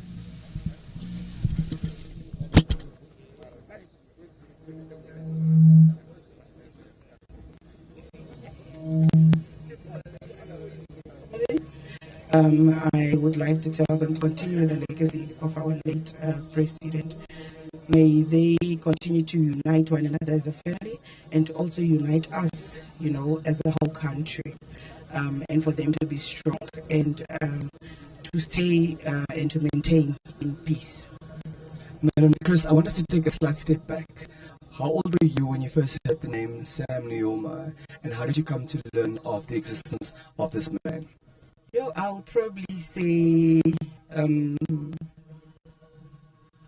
I was probably 6, and by the time we were in primary school, we were being educated about the people who brought freedom to our country. So by then, we had songs, a lot of songs, and then we were also part of where we were brought up. We had pioneers, SWAPO pioneers, who were a bit older than us, and then we would always also join them. So I think by that time, that's when we came to hear about him, yes. And why was it important for you to come pay your last respects? Why are you here? Tate Kulu is a hero. He's a father of the nation. And it's just right for me, for us, to come and pay our last respect. We wouldn't be here if it weren't for him. He is a freedom fighter. He advocated for us to have our peace, to have our education. And it is just a right for me to be here, to come and pay my last respect. Yes. Now, in as much as he was his wife's husband, his children's father, his grandchildren's grandfather, he was also the father of the Namibian nation. So as we are getting ready as a nation to take him to his final resting place on the Saturday, 1 March 2025, what would you like to say to your fellow Namibians? Fellow Namibians, let us celebrate the life of this great giant that has left us. Let us continue to unite as one. Let us work hard. Let us educate our children. Let us do our part also to continue with the peace and unity of our country. Let us love one another. Let us stay strong, to stick to with one another, and always aim to have the eternal peace that was brought to us by our late father. Thank you so much for your time. Thank you for your beautiful message, and our sincere condolences also to you. Thank you very much, Denver. May we have a great year ahead, and may we lay our president to rest in a very good manner. Thank you. It was a general mourner, Madam Elizabeth Chris, talking to us about when she first heard the name Sam Nujoma. She says she was 6 years old, and they were taught about his existence and the role that he played to liberate this country in a history class. We are at the Independence Stadium in Rugby Street in the Namibian capital, where the body of our founding president and father of the Namibian nation is lying in state. We understand that the procession will be underway at 9 o'clock, leaving Rugby Street here at the stadium, making its way into Southwall Street, after which it will turn into Awas Road that leads to the National Heroes Acre on the outskirts of the capital, where Dr. Nujoma will be taken to his final resting place. We spoke to Superintendent Mashlin Murapo from the City Police's Public Relations and Community Policing section this morning, who shared with us that the distance is not as vast as it was yesterday, in fact, between Parliament Gardens and the stadium.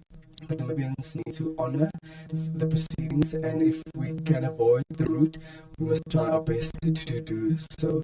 And if you are able to view the proceedings on NBC, if you are able to tune in to one of our radio stations, it might be best if you are able to do so. They have made provision for parking in and around the Heroes Acre up to the police roadblock, but there might be a challenge in terms of parking. And of course, we need to be mindful that there might be unruly elements also present, so just have due regard to your safety. For those who still want to say their final goodbyes, they still have an opportunity to make their way to the Independence Stadium here in Rugby Street in Olympia in the Namibian capital. You can still view the body of our founding president and father of the Namibian nation before the NDF will close the casket for the procession to start at 9 o'clock. For now, across back to Ricardo and the team in studio.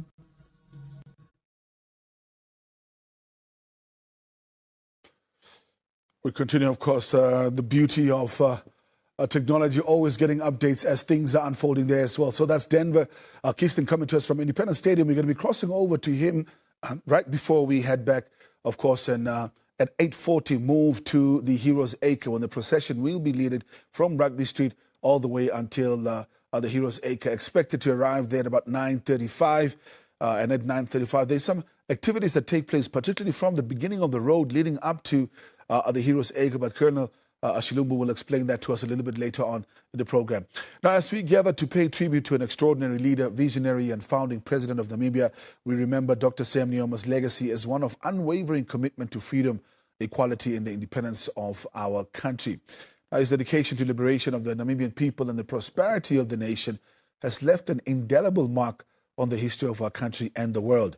We're honored now to be joined by Ambassador to Algeria, Dr. Panduleni Shingenge, who will share reflections and personal tributes to Dr. Nuyoma's life and leadership. Algeria, a very, very special friend of Namibia since before the days of independence. Ambassador, a very good morning to you, and thank you so much for making time out to join us.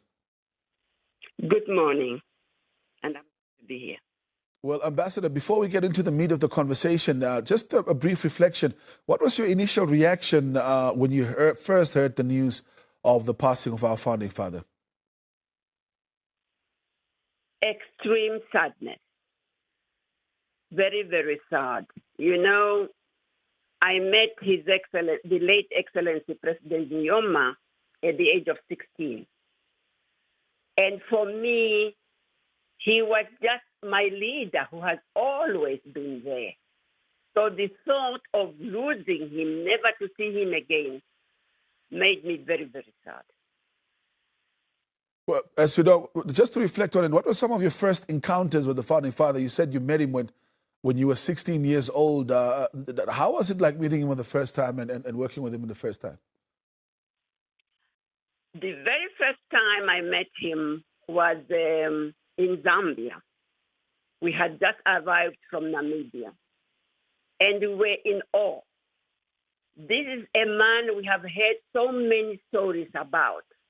He can disappear, he can turn into a lion, and this and that. And we were just really, really gobsmacked, just our eyes popping out, looking at this great man. Algeria, just to take us back, of course, Algeria and Namibia have a very, very long history of friendship. But how would you describe the bond between Algerian leaders and the late Dr. Sam Nujoma? I think particularly when one thinks about Algeria, there's only one name that really comes to mind, and that's former and late Prime Minister Ahmed Ben Bella. Algeria and Namibia have very strong bonds of friendship.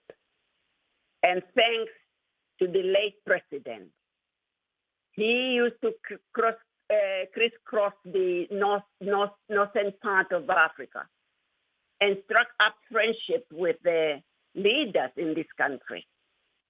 You would recall him getting arms that were used in this first battle to fight for freedom for Namibia.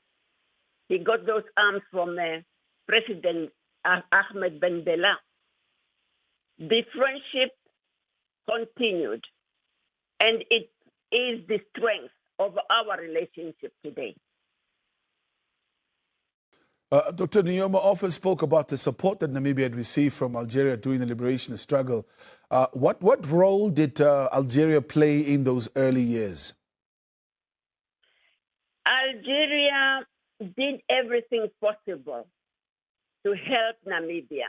I spoke just now about the arms, but we had an office established here in Algiers, which functioned in terms of giving and giving out the voice, gave the voice to SWAPO, to tell the world what is happening in Namibia, to look for support. Algerian government gave passports to our leaders. President Nujoma traveled on an Algerian passport. That made it possible for him to go from country to country looking for support for his people. Algeria played a very crucial role in the United Nations in advocating for independence for Namibia. The diplomats that were at the UN representing Algeria were very much in touch with our own colleagues that were in New York. And therefore, cooperation started earlier on. And we are working on the relationship based on what has happened in the past. Well, Ambassador, what are some of your personal, perhaps a fond memory that you have of the founding father? At the time, I was working in the SWAPO embassy in East Berlin. We used to come across our leader very often. And I recall one day he came to East Berlin without us at the office knowing anything. And he called the embassy. And of course I go, hello, who is on the line? It is Sam. Sam who? It's Sam. And then of course I recognize the voice. And then he says to me, you have to be vigilant all the time, comrade. You have to be vigilant. In conclusion, Ambassador, from your side, how can Namibians ensure to continue the legacy of the late founding father?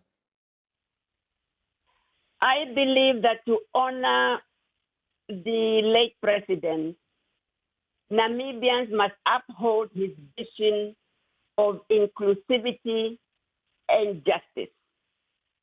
We also need to remember his policy of reconciliation. Finally, Dr. Nujoma's final tribute does not lie in the words we speak, but in the continued pursuit of the unified country he envisioned, a country of dignity, opportunity, and unity for all. Thank you very much, Ambassador, for making time out to join us this morning. Thank you. Namibia's ambassador to Algeria, they're just speaking to us in terms of the special relationship between the two countries. If you can remember correctly, about a week and a half ago, Algeria, who's currently an alternate member of the United Nations Security Council, of course, requested for the United Nations Security Council to have a moment of silence in recognition of the fallen founding father. And of course, the United Nations providing that moment of silence there as well in respect and honor of the founding president. We'll quickly take a quick break. When we come back, we continue with more. Stay with us.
As we continue to pay tribute to the life and legacy of our late founding president, Dr. Sam Nujoma, we are honored to have veteran journalist with us who has covered Namibia's journey over the years, even since before independence, Mr. Chris Jacobi.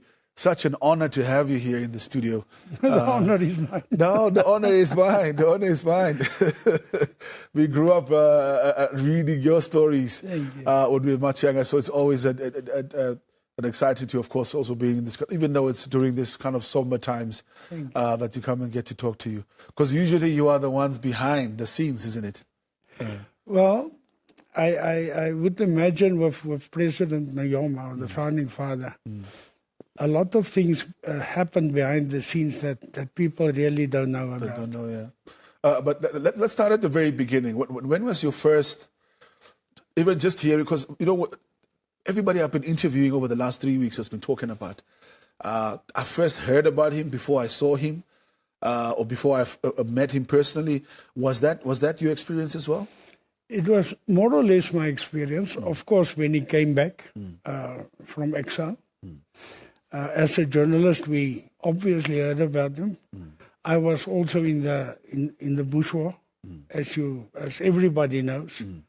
So we had a little bit of awe for the founding father as a combatant. And it was always very surprising how he could motivate soldiers to fight. And I think it's unique that some of our old soldiers have the most respect for the plan fighters. And I think it's also vice versa. So there was also a sort of mutual respect. So we heard about him. He was a legend. He was strangely enough, we never feared him. We really respected him and make sure we know what it's about. And then when he came back, from a political standpoint of view, we knew that he was a strategist, the main mover. So that was the legend around him until I met him on his request. On his request? Yes. So, so that was just to cover that period. So you were also in the bush war. And by the time he had come, had you already started becoming a journalist, or were you still a combatant? No, I was that time you had conscription. So I was in the army. I went to the parachute battalion. My family were farming in the north, near Grootfontein.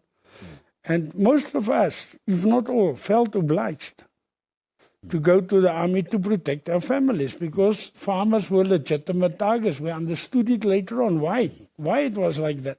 It was a fight against the authorities, and if they could get the farmers up in arms against the occupational for the South Africans, it will serve their cause.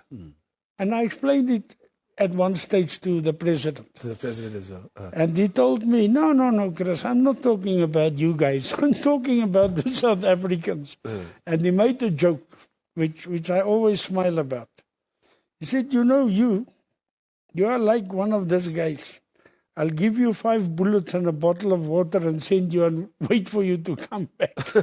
You'll go get the job done. Yeah, you get the job done. Yeah. You said that you met him for the first time on his request. Yes. After he returned here. Yes. Talk to us, take us through how that happened, how the call came in and so forth. I was in my office when I was phoned by Dr. Nangolo, his permanent, or his secretary. His secretary. Which office was that? Where were you working at that time? He was I was with Republican, which is Afrikaans newspaper, which had a clear opposition flavor. We all know that.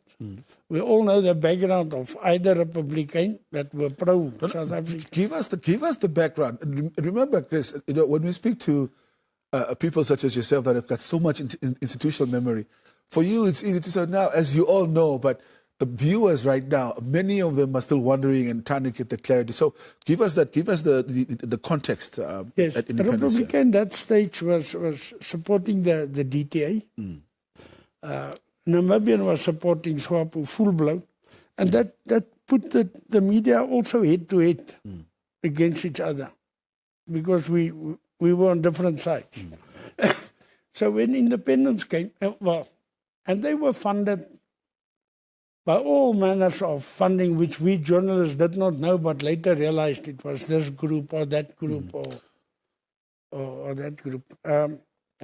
So I was sitting in my office. I was a very young editor there behind the Sanlam building where the taxi street is now. Yeah.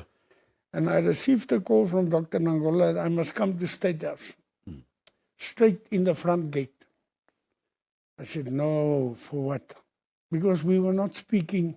There was not a relationship between government and us. And obviously you've got your clear position on the other side as opposition. Yeah, yeah. So you're wondering, why am I being called I said, now? No, I was suspicious. I said, no. She said, the president wants to talk to you. I said, are you sure? Is he not looking for the editor of New Era or Nampa or NBC or... Yeah, yeah. She said, no, or do you want to speak to the president? I said, no, I'm coming. Because he had this aura around him. Yeah. You know, they're very, very respectful towards him. So I came in and I was just ushered through to his office, that sunroom there in front of the old stadium. Yeah. And he welcomed me. And then he told me, look, I'm looking for you. Because I asked him, why are you looking for me? He said, look, I want to talk to you because you're Afrikaans speaking. You have Afrikaans leadership. And the business in your newspaper I can see is white business. I'm going to make a few changes in cabinet. I'm going to take over the police, Home Affairs. And I want you to put context to that decision of mine. I'm going to announce it tomorrow morning. I'm telling you now. Because I'm already the commander-in-chief. So if I now take over the police, there are people in Namibia who are going to say that I now get all the armed forces around me. And it might create a wrong impression. But crime is out of control and we have to do something about it. So at that moment, I realized we are now a team. There's a common ground that you're finding now. Definitely a common ground. And I said, I will do it. And it must have been a bit of a sensitive decision looking at how the police were also used before independence internally. Yeah, but it was not sensitive. It was one of those things that make you think. Are you just a journalist? Are you just a witness? Or are we Namibians trying our best? And I took the third option, to support the founding father. It was the time also he relieved President Bohamba of his duties. President Bohamba became a minister without portfolio, if you remember, SWAPO Secretary General. And remarkably, President Bohamba became the second president. The same happened with Hagi. He relieved Hagi of his prime ministership and he became the president. It says something of the kind of a leader. What does that say? I think what happened there is maybe there were things in government that founding father was not happy about, but he's loyal. He realized that they will take the party and the decisions of the party, they can lead other people. And we were proven right. It's remarkable. Here, as we are sitting today, we are a society having a fourth president, burying the founding father, have the president-elect within a month installed, and mourning the death of our constitutional chairman and third president, Dr. Gango. I don't think there are many societies in the world who can behave like this under such circumstances, I must say. And I told someone 2 days ago, you know, President Nujoma, people talk about, and please forgive me, I want to use a word that I must read. No, please, please. during the service at Yatunda, Reverend Pastor Chapaka Kapolo used the word okuoleka. That means to hide. We don't bury Nujoma, we hide him. To me, it was one of the most profound statements from a traditional cultural point of view. And maybe if all of our Namibians use the word we hide, our losses, personal losses at home, will be much easier to bear. But every Namibian today that were here in 1989 have something of a Nujoma in them. And I think that's our success. One of the key things, if one looks at it, of course, for independent Namibia was reconciliation and unity, and we know he was quite big on that. You know, now you have to take over the old South African forces, the planned components, and make one Namibia Defence Force. Same for the police as well. So there was a lot of, we were fighting against each other, but now we have to make this thing work.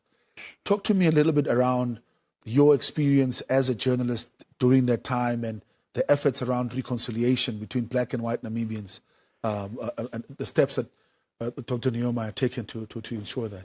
Can you imagine we had the 1 April fights. We had the Mount Echu peace accord in '89.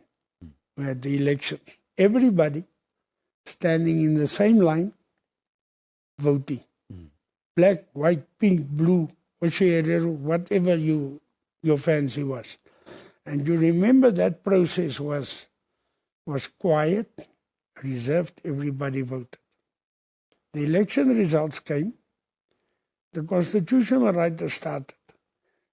The Defence Force, and especially the Defence Force today, was formed before independence. That is remarkable. The parade that took the flag from the South Africans were Namibians.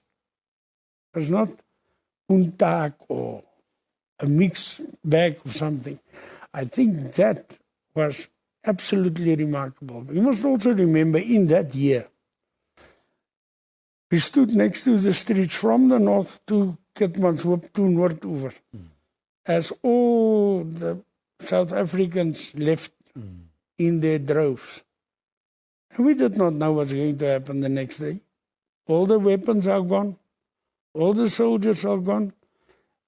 It was the second biggest immigration of whites, for instance. In 1977, 30,000 left. I think a few thousand left in '89.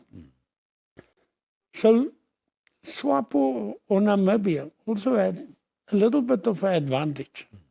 The Namibians who stayed were the Namibians who were prepared to go forward.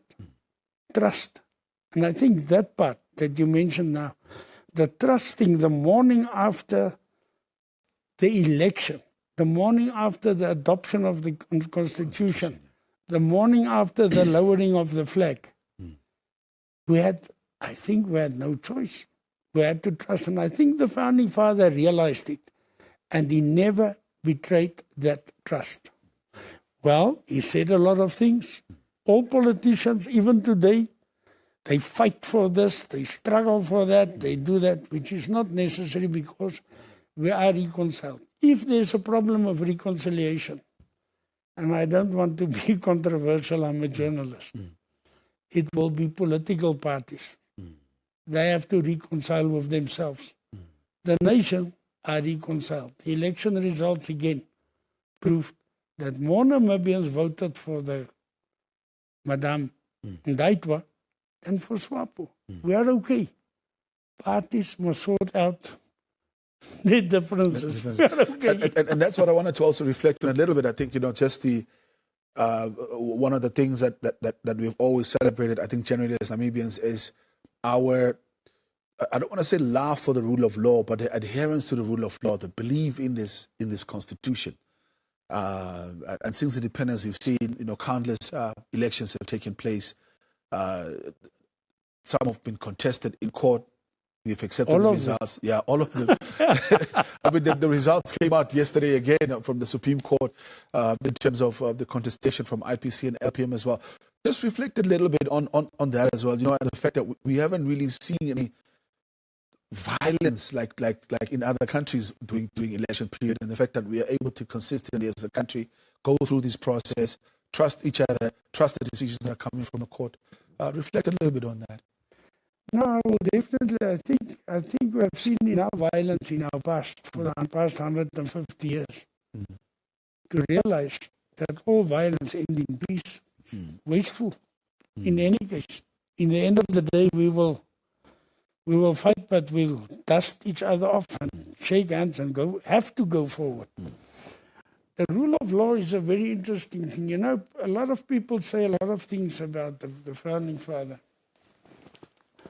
Now, I will now tell you something that maybe not a lot of people know. Yeah, please. I'll leave you a copy. That was going to be my next one. What is it that, behind the scenes, like we mentioned a little bit earlier when we started? There was a law adopted in Parliament in 1996. It went through Parliament, it went to the National Council, and it came back to Parliament. It was the law on amendments, privileges, and immunities. That law would have made it a transgression for a journalist to report on a standing committee or a report and made a mistake. He could have been charged. So I did not feel well about it because, first of all, I did not like the name of the law. Immunities and privileges. Immunities and privileges. I It's said, also no, elitist. we cannot have an Namibia with privileges. We are past that now. So I engaged the then Prime Minister, Gaingop. He engaged the founding father. And they scrapped those laws and wrote me a letter.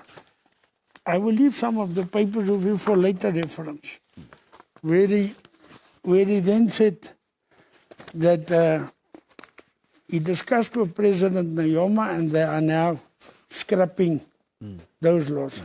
I mean, I've never heard of a newspaper changing a law through that intervention. And the reason is because we did it in privacy. And they mentioned it in the letter. You did not go public and shout it, and we could solve this in a dialogue, give and take way. And I think that give and take way is something unique about Namibia. And yes, the rule of law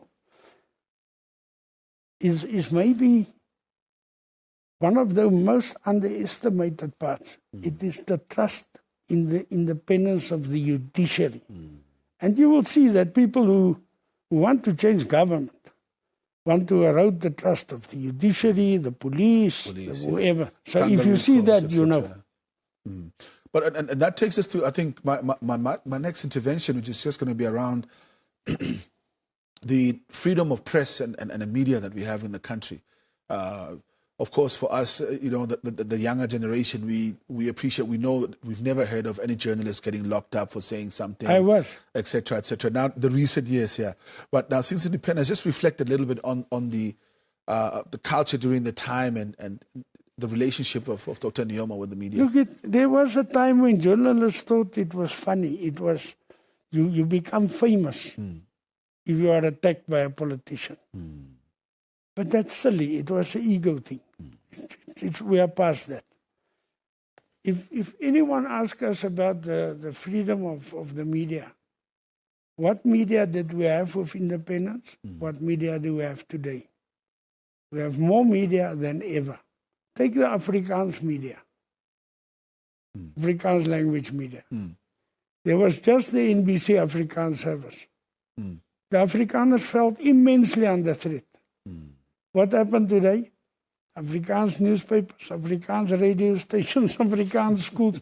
There are more Afrikaans in Namibia than in South Africa. So, the more media platforms we have, the more free we become. Free does not mean we have to be roaming over the society. Free means be free to be also respectful, have the values, and I still think the one thing that Nujoma left us is respect and values. If we can just do that. And by the way, I think we are reconciled. I think we are a nation. If you look at what happened in the streets and what is on the stadium during the rain, and you still talk about reconciliation, there's something wrong with you. You are blind. You must go and see a doctor. Progress. Yeah. What is your one of your fondest memories of the founding father? Maybe one we don't know. I was in Yatunda a few years back. I was sitting there. Now, first of all, I drove the Omakange road that was earlier a dirt road. Yeah. So I drove on this wonderful highway from Omakange up to Yatunda. I took my wife off. And we were sitting there, I think it was Omagongo or Olofuku. And at one stage I felt a tap on my shoulder because I was sitting amongst the public. Yes, yes. John said, come here. I said, what? Come here, what? I'm listening. I said, no, Tate Kulu want to see you. So I went around and he was waiting at the ablution facilities outside for me. I came and said, I want to talk to you. Have you traveled this road? Have you seen how little trees are here? Yes, I saw, Excellency. When you go back, you're right. That people must stop chopping trees for poles. We must work on this thing of everyone chopping down a tree. It must stop today. So that was to me, you can imagine you sit at a meeting and you are called there outside and you expect a huge announcement and then the founding father tells you, listen, go and sort out this tree problem. That was one of my real great memories of him. The other thing is, he invited me in 2017 to his office here with John Nauta. We had the tea. Again, he brought up the environment. And we were sitting and that video clip is available. And suddenly he got up. And he said, the founding father must address students from Lodima, from the DRC, old students. I must go with him and I must also address them. Now you can imagine, I go there for a tea. Now I'm summoned to make a speech on reconciliation, sitting next to the founding father, John Nauta sitting that side. The students, there's doctors, veterinary, every kind of intellectual, professional, and they actually brought him a present. And I'm a journalist, I'm not a speech maker. So I had to stand up and then I said, well, me and the president shows you is the demonstration of reconciliation. Well, I want to make another very important point. Before you make that one, I'm hearing also that now the motorcade is about to move from the Independence Stadium, but just stay with me here. We're going to come back and just close off the conversation. Let's quickly cross over to the Independence Stadium where Denver Kisting is standing by. We have movement of the casket from there. Denver, what's the latest?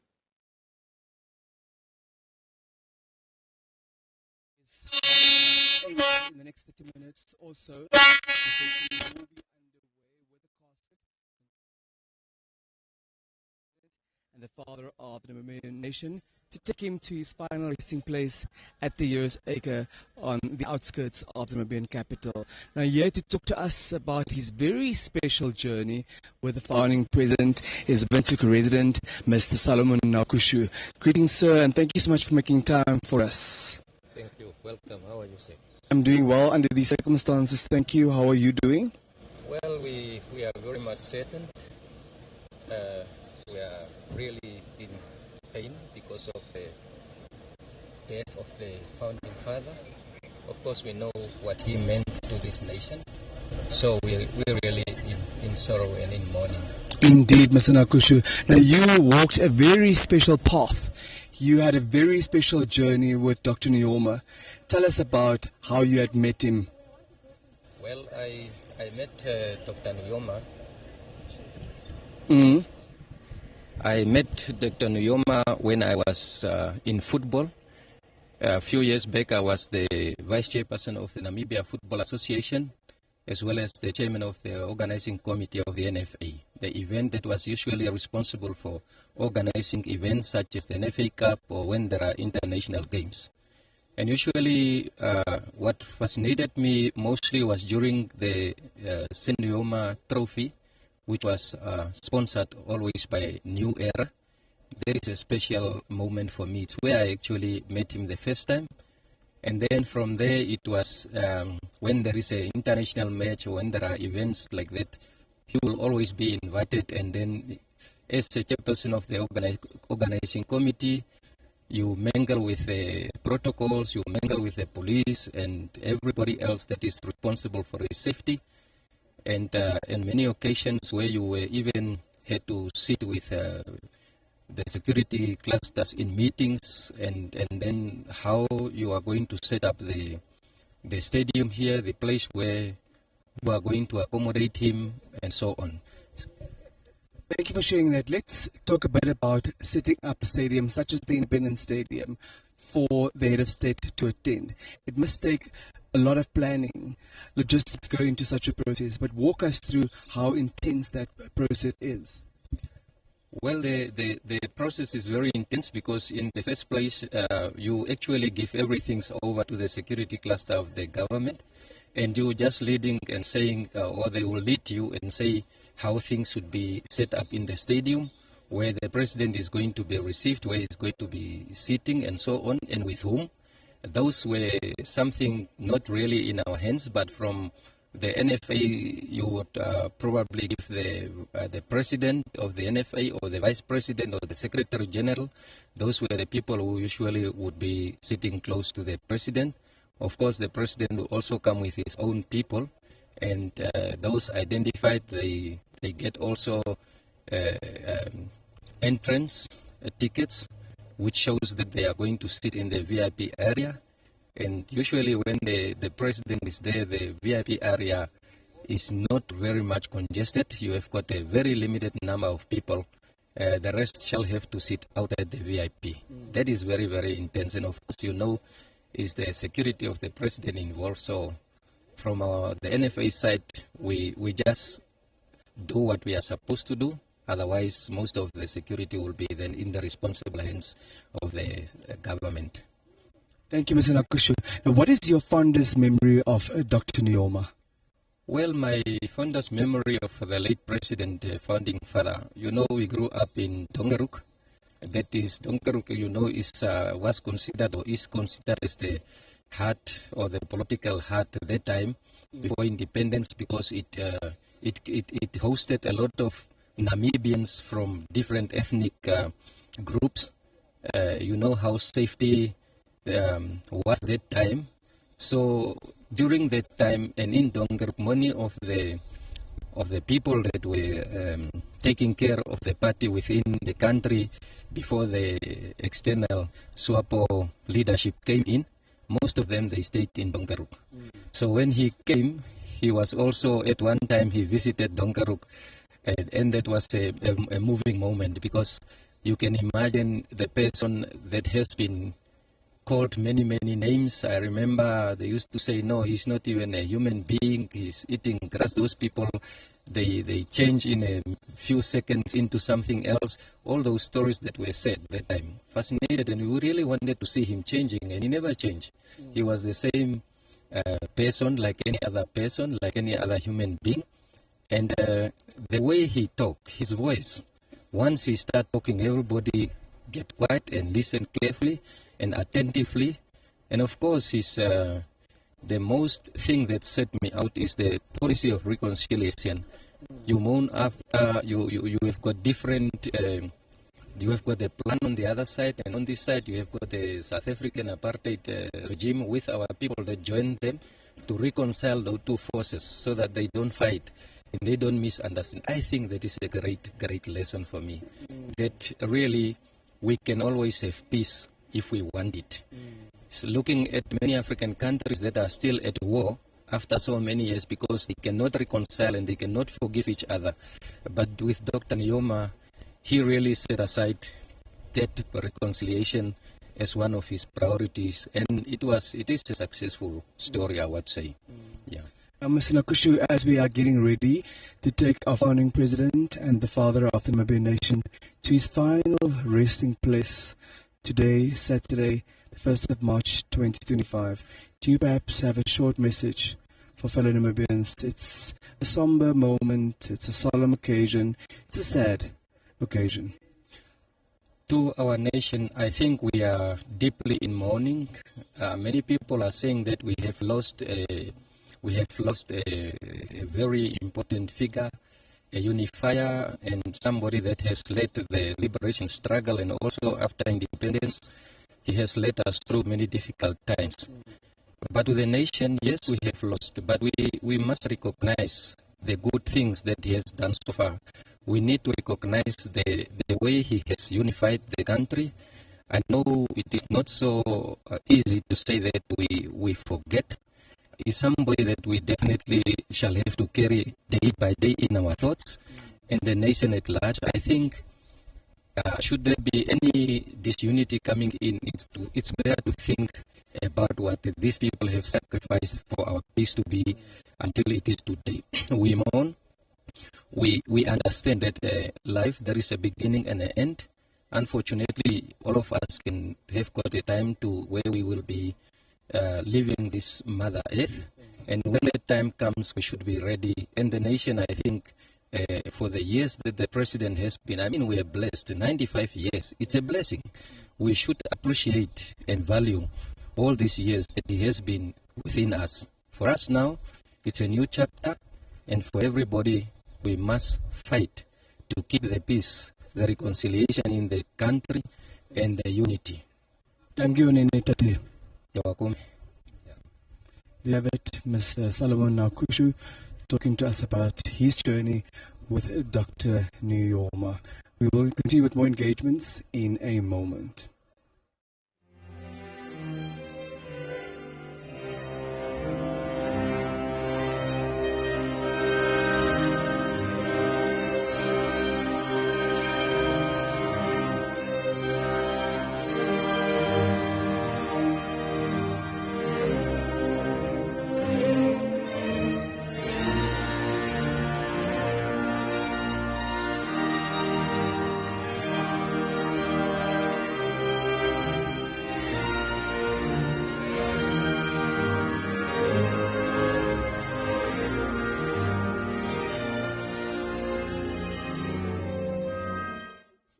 Where the body of the founding president laid in state since yesterday, and Namibians have been coming to still pay their last respect and view the body for the last time before it goes to the Heroes Acre. I'm joined by the ladies that came in the wee hours just to bid farewell to the founding president and also witness the procession as it leads to the Heroes Acre, where the founding president will be laid to rest. I'm just going to find out from them why they are here, and also just the significance that the founding president played in terms of liberating the country. Good morning and welcome. Yes, good morning. Good morning. Yeah, just briefly tell us why you came here in the wee hours, and also just singing songs of bidding farewell to the founding president and the important role that he played in liberating the country. Yes, we are here since yesterday. Throughout the night, we were singing songs and praises and praying for him. Because he was our founding father, and we loved him, and he loved us also. And we know, and we all know, and we are very grateful for his efforts and his sacrifices for this country. He was an unwavering, brave man, extraordinary man. There are so many titles I can mention. That's why we are here. So we want to witness everything until his body is taken to Heroes Acre for the funeral. So we will go also there. Just briefly, the light moments that you were sharing with me earlier, how you met him. Perhaps you can just briefly take us through that. Yes, yeah. I had one moment. It was during 2014. It was then late President Haki Kenko was president-elect. So he was at home. President-elect was at home. He was not well. He was sick. So it was a Sunday after church. Our congregation with the pastor, we went to visit President Haki at his house. So I was also part of the congregation that day. So when we got to the house there, they were in the house. So when before they came out, I saw some other guests inside the house, and one of them was the founding father. But I thought maybe it was a younger friend of President Haki. So when he came out, I greeted him, and I told him, founding father, I thought maybe it was a young guy inside the house, and he was laughing so much. Yeah, it was one of the, yeah. So he was a loving person, he was people's person, he loved us, and he believed in unity. So my wish for all of us Namibians is to stay united and build the stateless country further, as he taught us. Thank you so much. Of course, the ladies that just shared a brief on the founding president, and also just them being here throughout the night singing songs, bidding farewell to the founding president. So the body of the founding president will be led to a procession to the Heroes Acre, where he will be laid to rest. Back to you in the studio. Thank you very much, Salima Hanok, coming to us from Independence Stadium as support from Denver Kisting there as well. They will be moving to the Heroes Acre for this morning. We've got Kadamila Dembruka as well as Sonora Polos also on standby to make sure that we continue with this coverage of the final day. It's been a very, very busy 3 weeks as we allow, of course, also joining the rest of the world in celebrating the life and times of President Nujoma. I'm still here joined by Chris Jacobi, a veteran journalist. We're just closing off our conversation before we had to quickly cross over to the Independence Stadium. But there was one final point you wanted to make before, but I have one that I wanted to ask about, young journalists. But let me let you finish before we close off. I want us all to remember the President Nujoma left Namibia in a better state than he found it. If you can remember when he landed at Hosea Kutako, that was the Yegestreenom Airport, it became Hosea Kutako.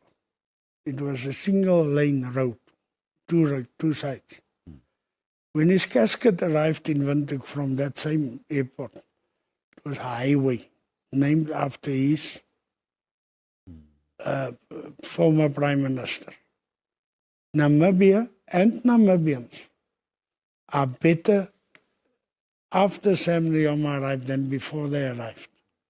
And that is a fact. If we all sit for a minute and think we are more tolerant, we have more values, differently, but each and every one of us have improved and benefited from the type of personality of Nujoma and, of course, his appointees, who also took some of his qualities. Nangolo Mbumba, the president. Can you imagine? He was the guy who negotiated Walfish Bay, a most strategic port, as a young man from the National Party. What we should do, we as Namibians should stand together and assist the government to get the middle of the Orange River as our border. That is what we should do. Change the name Northover. Do something, do anything. Second thing we should do is let us go and support our families in the rural areas. Now they are planting and they are preparing their yields. Let us prepare them because they feed 600,000 people. Send your worker for a week, pay him, let him go there, let him assist his grandmother and father, or in Omaheke, or in Kaprivi, where floods might ruin the crop, or to Kunene, where rivers are raging. Let us do those kind of things back to government. It doesn't cost money. It does nothing. It's just a bit of good It's work. just willpower, time, and support. That's all. In conclusion, I just wanted to draw from your experience as well. What message do you have for young journalists as we continue to cover, the life and times of the founding father, and I think generally also just the role that we have to play in the overall development narrative of the country? Right. First of all, I will fail in my duty if I don't particularly thank the NBC and praise them. All their services, radio services, their staff, cameramen, all over the country, for bringing this occasion and the reflection and time to reflect to all the people in Namibia. It is really a massive job. As a journalist, I'm in awe how hard you guys work, camera operators, sound guys, everything. I think it will be one of your highlights in history. History in 10, 20 years of time. We'll look at this and judge you as those guys who were the chronicles of history. I want to tell you, feel proud about it. It is a nice, good, really service to the Namibian people. Secondly, about the young journalists, I must say, I think social media brought the element that is ugly. Journalism is not about egos. Those who can float under the cover is the ones who can influence decisions, not the ones who are on the stage. That's one. Secondly, this idea that you must be first with the news is seducing journalists into making mistakes. Rather be always correct. Then people will start taking you seriously. They don't take the first man seriously. Why? Because they double check in any case. You can have the best story first. Someone will check if that story is the right story at another place. And if there's one fact in that story that you don't have, this story of the second guy is more credible. So it's a question of ego. It's a question of activism. You cannot be an activist and a journalist at the same time. If you want to be an activist, leave everything and go and concentrate on that. And we will report on you, depend on what you do. But young journalists, don't be first, be correct. Be humble. As the founding father. And be respectful to those who you write about, not only those that you want to interview, also about the criminal, the beggar. Think about him. He's also got family, friends, and think. Be respectful. And if Namibians, we are reconciled, but if we can manage to give each other dignity, the fight is won. All right. Well, Mrs. Jacobi, thank you so much for making time out to join us this morning. I really appreciate that. Thank you very much. Thank you. Well, Chris Jacobi, a veteran journalist, they're reflecting, of course, on the life and times. They formerly first worked for the Republic before independence, and then, of course, after that, moved over to quite a number of important portfolios there as well. Just reflecting on his time with the president and the landscape, the media landscape before and after independence. When we come back, we continue with our conversation. Speaking about the media landscape, we're joined by the Director General of the NBC when we come back after the break, so we can just tell the nation how he's keeping the ship so tight over the last 3 weeks and closing off, of course, with the funeral today. Stay with us.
Well, the official day for mourning and preparation, of course, for the funeral. We are finally here.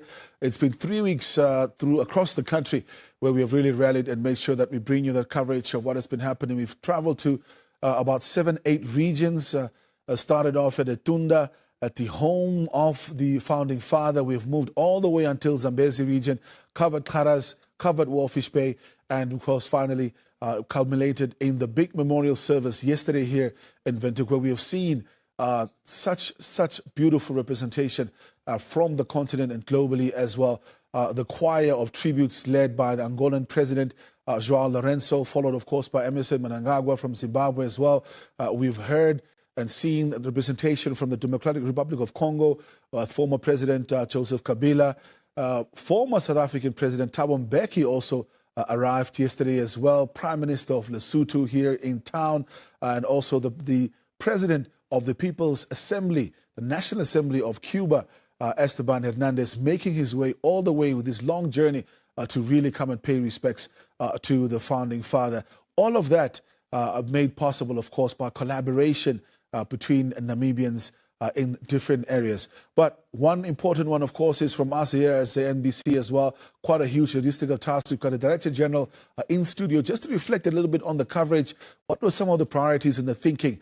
And of course, how we're going to close off the rest of the day and the weekend as far as this coverage is concerned. The Stanley Sibilo, the DG, is now joining us in studio. Very good morning to you, and thank you very much, Director General, for making time out to be with us. Good morning. Thank you very much, and good morning to the viewers. Well, starting off with this, of course, we know last year, and it's quite a unique thing now that, last year you had this unique responsibility of bringing the coverage of the first ever historical but very sad event of Dr. Agekengop, and now again we called on to ensure that we give a dignified send-off to the founding father. Just reflect a little bit on, what were your initial thoughts when you heard the news, and what was your first reaction? Yeah, again, Ricardo, let me first thank people like yourselves, the camera persons, the sound people, technicians in the regions, literally all over the country. When we got this news, we had to be ready, because with the passing of the late President Agekengop, there we had to go in not being sure as to what we would do, but we pulled it off. And then the reaction from the public was that it was a good thing. And that in a way raised the bar, not just for events of this nature, but literally for all forms of coverage that we had to undertake. And you would know throughout the year we've done quite well. So when this event came, my immediate thoughts was, people will expect what we gave them and even more, so the pressure was there. But luckily for us, we immediately formed part of the process discussing how this should go. Our biggest challenge was the regional coverage live. Yes. This day, in the morning, you had to be there. So we had to work out those logistics and make sure, but I think we managed to do that well. The residency coverage, relatively okay, because it's a controlled environment in terms of which we do. However, yesterday, which was not the main memorial, and today, which is the actual burial, this is where it becomes tricky. And I'll maybe let you into a secret. With the memorial of the late President Agekengop, somebody went there and pulled a plug. We actually went off air. However, we had insurance because we had to bring in a separate satellite link. There was a 10-15 seconds blackout. Technically, we could see it, but at home you would not. You would not feel it. Yeah, so for this one, we brought that in already on Monday. We said we're not going to take chances. So as we're running there, things must run smooth. And yesterday you saw the rain that was at the Independence Stadium. And you must know that transmission and rain, television, radio does not work well. But for one reason or the other, that has worked extremely well. Now today is the other tricky one, because as the procession will be moving, the expectation is that people must form part of that movement all the way. Up until we reach Heroes Acre. For that, we have made adequate plans, because our partners, NTC, Telecom Namibia, Apparatus, all of them have been there, they're on board, they are helping. And that's what I wanted to really ask, I mean, in terms of the collaboration, because the nature of our work is so intertwined with other sectors as well. We need a stable internet connection. We need a stable this and that. Talk to us a little bit around the collaboration. I think first and foremost with central government, being able to have access we are immediately directly behind the hearse. And then, of course, also the collaboration with other agencies and parastatals. Yes, I've been privy to be sitting in a discussion that is chaired by the Secretary to Cabinet. There we could hear firsthand of what would be needed, and we were also asked what would our needs be. And then from a production perspective, we said, well, we would want to be part of the processions so that we can give real-time activities of what has been happening, and NDF granted that. And then secondly, our own ministry linked to finance as well have been talking to us, making sure that these things are happening. Our ED, our deputy minister, our minister, and all other government officials have been extremely, extremely helpful in making sure that we get there. But as you said, without the technical partners, there's nothing we can do. But in the main, and I'm going to say it again, people like yourself, the NBC staff, Ricardo, it does not get better than what it does not get better than what the NBC staff can do. Some of us will look great. It's because we're standing on the shoulders of giants like yourselves, and for that, I think I must be the first one to say thank you very much as a staff that could take and can take Namibians and make them part of such an intimate production. 100% Namibian, 100%. People are asking, have you brought in extra people to come? I said, no. I mean, the experience that we amass here is must be well over 1,000 years as a combined value. So we are as ready as can be. We have been as ready as can be. And as we sit now, the teams have been up as early this morning to make sure that the broadcast of the day in particular will be as great as it is. In terms of the technology, I think we sometimes also underestimate the amount of resources and investment that's required in technology to be able to bring this forth as well. Let's reflect a little bit on that. And I know, obviously, you will have from administrative management, you'll have your plan, you'll have your budget for the year, but when something like this happens, you have to innovate and make sure that there's right investment in technology to bring the coverage to the people. Naturally. As you would know, September, October last year, we transitioned from analog to HD. So if you look at our picture quality, it's great. That took that we had to fix from cameras, edit suits, termination point, uplink up until it reaches your home. So that has worked very, very well for us.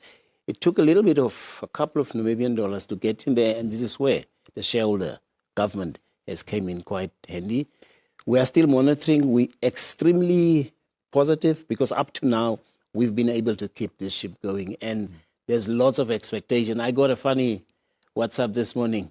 Meneer Similo, jy moet nie met ons speel nie. Ons sit voor ons TV's en ons luister na radio.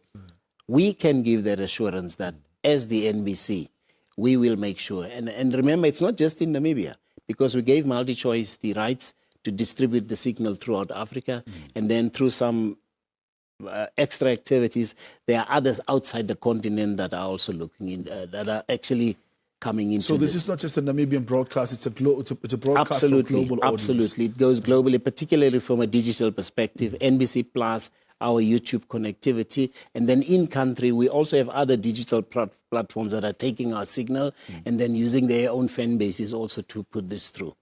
What has been very interesting, of course, has also just been the uptake of NBC digital news platforms, and the social media has been booming. I think the fact that we're giving out this short updates, even on TikTok, for example, has really taken off. Reflect a little bit on, just that conversion and making sure that we are also up to date on the digital side while we are paying attention to the terrestrial broadcast. No, look, we had to move, and we have to move with times. If we wouldn't do all those things, we would remain archaic. The smartphone today in the hands of any individual is a powerful tool. And as NBC, we have to be there. And I believe that even continentally and globally, we are one of those that are actually working on that. In fact, we are busy now also looking at how AI can assist that, but in a responsible fashion as well. So from our end, we are as ready as can be. The one, of course, is also the collaboration, I think, with other media houses as well, because of the fact that we are a public broadcaster, there are certain spaces where we get a little advantage to be in front, etc., but you also have to cross-share some of the content and the information. Reflect a little bit on the collaboration with different media houses now, particularly in a circumstance like this where really, it's not about content ownership, but trying to reach as many audiences as possible? Look, this is a national event of proportions that I can't even describe. So what we've made, as I said, we've opened up the signal. One of the local television stations, I think it's NTV, they have unfettered access to that. And the smaller entities that have maybe Facebook accounts and all of those, they can take our YouTube channel and use it for them to reach whoever they would want to. I mean, we've reached literally all corners globally. So for us, collaboration has been key. But this time around, we are so proud of who we are. And as I said, it does not get better than where we are, because this is the business that we know. This is what we do on a daily basis. Nobody can come and tell us how best to do it. And if I, even as Director General, just reflects on what is happening on radio, on the screen and online, you can say that, look, we can stand tall because we can run alongside others that are doing exactly the same. And I just hope that Namibians have appreciation for what this NBC does, because the commitment that has been coming through from all levels within the organization, to the board, to the line ministry, has been just something that I don't even have words to really describe. But, well, we've delivered, and this is where we are today. This is where we are today. In terms of the coverage, of course, we know that for us within the media space, the funeral is not going to be the end of it. It doesn't mean that we end now at 1 o'clock. Reflect a little bit on some of the thinking around special programs and the way forward after today. Yeah, look, we've already, when this started, we had to go back into archives as well, because there's material that we had to go and get others from National Archives. And then we spoke to some other colleagues. In Zambia, for instance, we found a journalist who has all material that was linked to the founding when he was there with the rest of the SWAPO cadres. So we've brought all that together. And as we are moving forward, and as was said yesterday in the memorial, I think by Meme Netumondaitwa, is that the archive that has just been collected in the past 3 weeks, it does say that as Namibians, we may have to go back, see, and learn about what Namibia is, and learn about what the values were that the founding fathers stood for. Because if one looks at it from a distance, and then you must say is that, what the founding had in mind as an idea, we have been able to live that.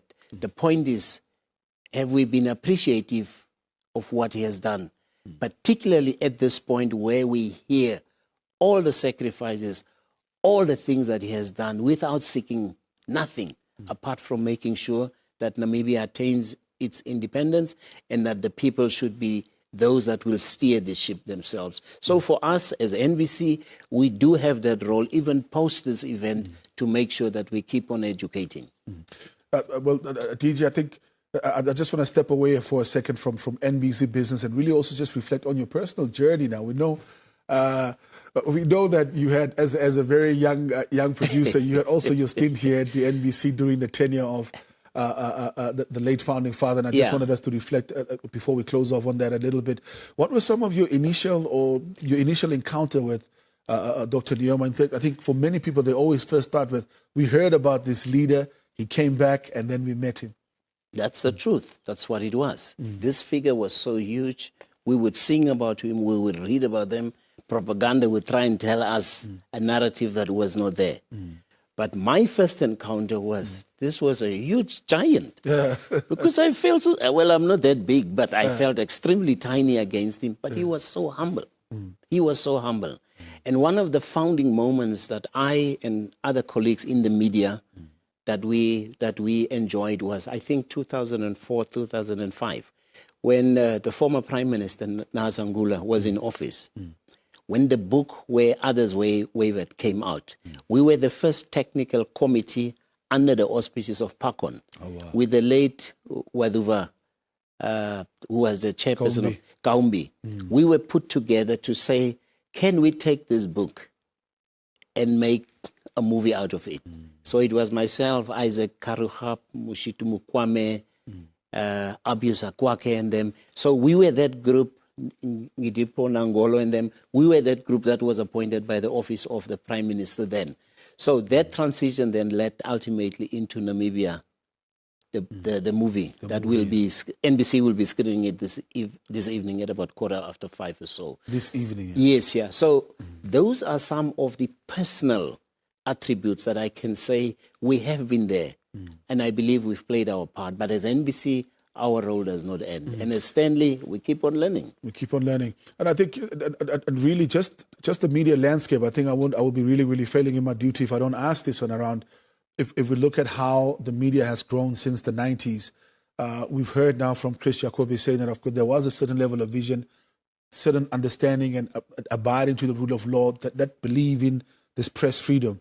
Reflect a little bit on that and how we can perhaps continue maintaining that culture going forward. Look, the fact that the Windhoek Declaration was conceived in Namibia by Gwen Lister, which ultimately became a national day that is observed. And the ranking that Namibia has been enjoying globally and continentally tells that if a media is free and people can express themselves within the bounds of being fair, there are a couple of things that you will see. There's prosperity. In countries where people don't talk, things don't happen, and then things get stifled. I must say, in this country, I don't believe that journalists have been persecuted for whatever they would have been writing. There could be a difference in views, but that's normal. But writing and putting stories out, that's always been the case. The same with NBC. The newsroom, very independent, by the way. They'll make their choices, they'll make their stories. They will consult the editor-in-chief, who happens to be me, if they find that there's something that they are unsure of. We, starting from myself as the Director General, we must protect that element of media freedom, because otherwise then we'll never be able to narrate properly what the story of Namibia is. And from a broadcasting perspective, we are the envy within the continent. True. In SADC, we are leading the public broadcasters. As you know, I'm the current president of SABA as well. So Namibia has been a shining light, a beacon of this is how things get done. Yeah. So on that score, Ricardo, I can safely tell you that the country is in good hands. Country is in good hands. Comrade DG, thank you so much for making time out to join us this morning. Just in closing, what is your message to the Namibian nation as we are taking the founding father to his final resting place? I think we've all been touched in our own different ways in terms of how we've come to know. And what has been profound for me is that even those that never took time to understand who the founding was or is, the last couple of 3 weeks, they've managed to learn so much about him to the extent that you find people saying, oh, okay, Namibia is what it is today because someone had a dream, someone had a vision. And I always say, great leaders always have the ability to see what is around the corner without going there. And the founding president was that one, because he saw before all of us could see where and what Namibia could be. And today, that's what we're living. So let's appreciate and enjoy what he gave us. But at the same time, let's live his values through the things that we will be doing as a people. Thank you very much, Comrade DG, for making time out to be with us. Thank you very much. We have with us Stanley Simulo, the Director General of the Namibia Broadcasting Corporation, reflecting on some of the behind-the-scenes work and preparations, of course, that you put in place to bring the broadcast, but more like largely the importance around the press freedom and how we can continue maintaining that as we continue to bring you this unchallenged broadcast and coverage of the funeral of the president. We're going to go for a short break to the marketplace. When we come back, we'll cross over to the Independence Stadium and bring you the latest from that end. Stay with us.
Semsafishuna Nujoma was born on the 12th of May, 1929, at a Tunda village in the Msati region, to Daniel Utoni Nujoma and Pingana Kondombolo. Nujoma started his formal schooling at the age of 10 in 1939.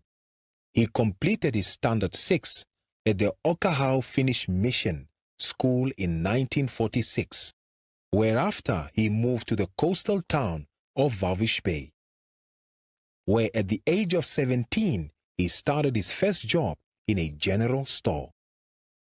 In Walvis Bay, he got exposed to the world of politics after meeting soldiers from Argentina, Norway, and other parts of Europe who were posted during the World War II.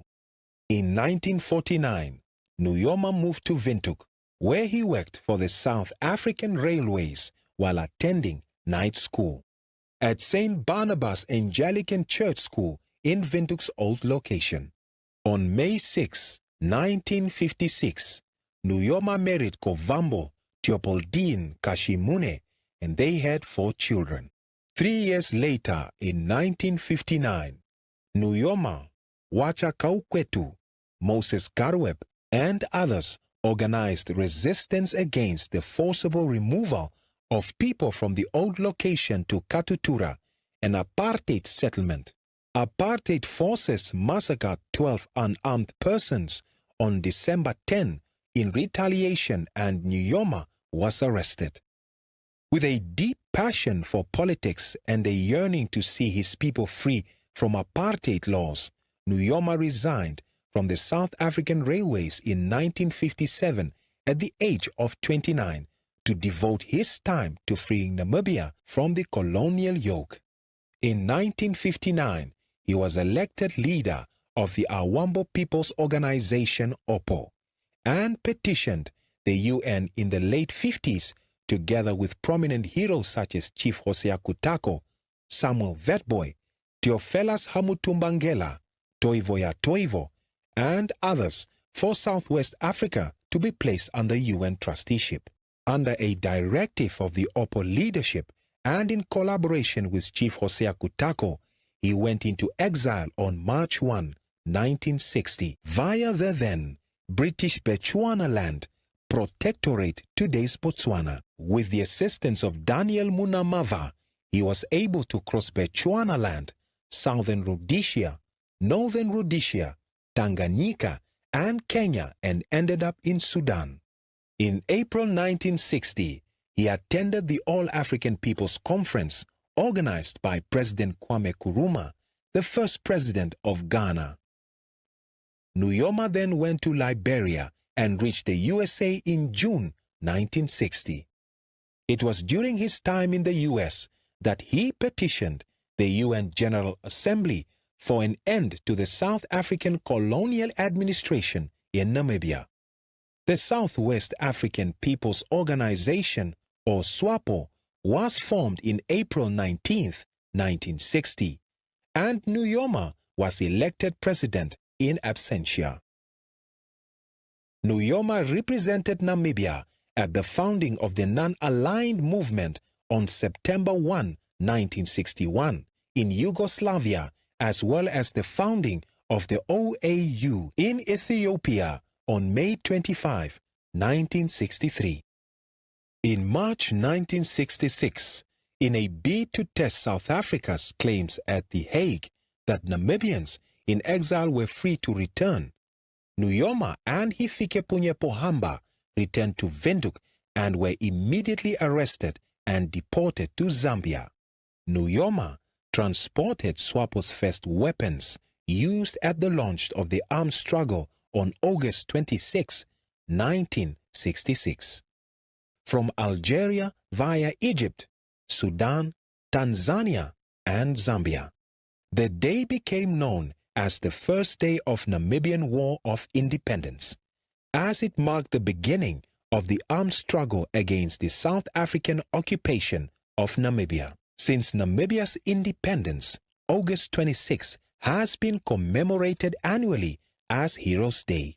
In 1971, Nujoma became the first leader of an African nationalist movement to address the UN Security Council in New York, leading to the UN General Assembly passing a resolution on an authentic representation of the Namibian people. In 1977 to 1978, Nujoma led the SWAPO team in talks with the Western Five Contact Group and South Africa on the one hand, and the frontline states, Nigeria and SWAPO on the other, culminating in the adoption of the UN Security Council Resolution 435. On March 19, 1989, a ceasefire agreement was signed following South Africa's defeat at Kwitokana that paved the way for the UN-supervised election in which Namibians could, for the first time, decide on their future. In Namibia's first democratic elections, SWAPO won the elections with a majority, and Nujoma became the first president of an independent Namibia on March 21, 1990. He was re-elected for 2 more terms in 1994 and 1999 in recognition of his wise and dynamic leadership. In 2005, Nujoma stepped down in compliance with the Namibian constitution and handed over the instruments of power to Hifikepunye Pohamba. He also stepped down as party president on November 30, 2007, after serving as its leader for 47 years. In his lifetime, Nujoma has been awarded honors and awards for his outstanding leadership, courage, and total commitment to the creation of a non-racial society in Namibia. In 2005, Parliament honored Nujoma with the titles Founding President of the Republic of Namibia and Father of the Namibian Nation. In 2007, the SWAPO party named him leader of the Namibian Revolution. Nujoma died at the age of 95 in Lady Pohamba Private Hospital in Windhoek, Namibia.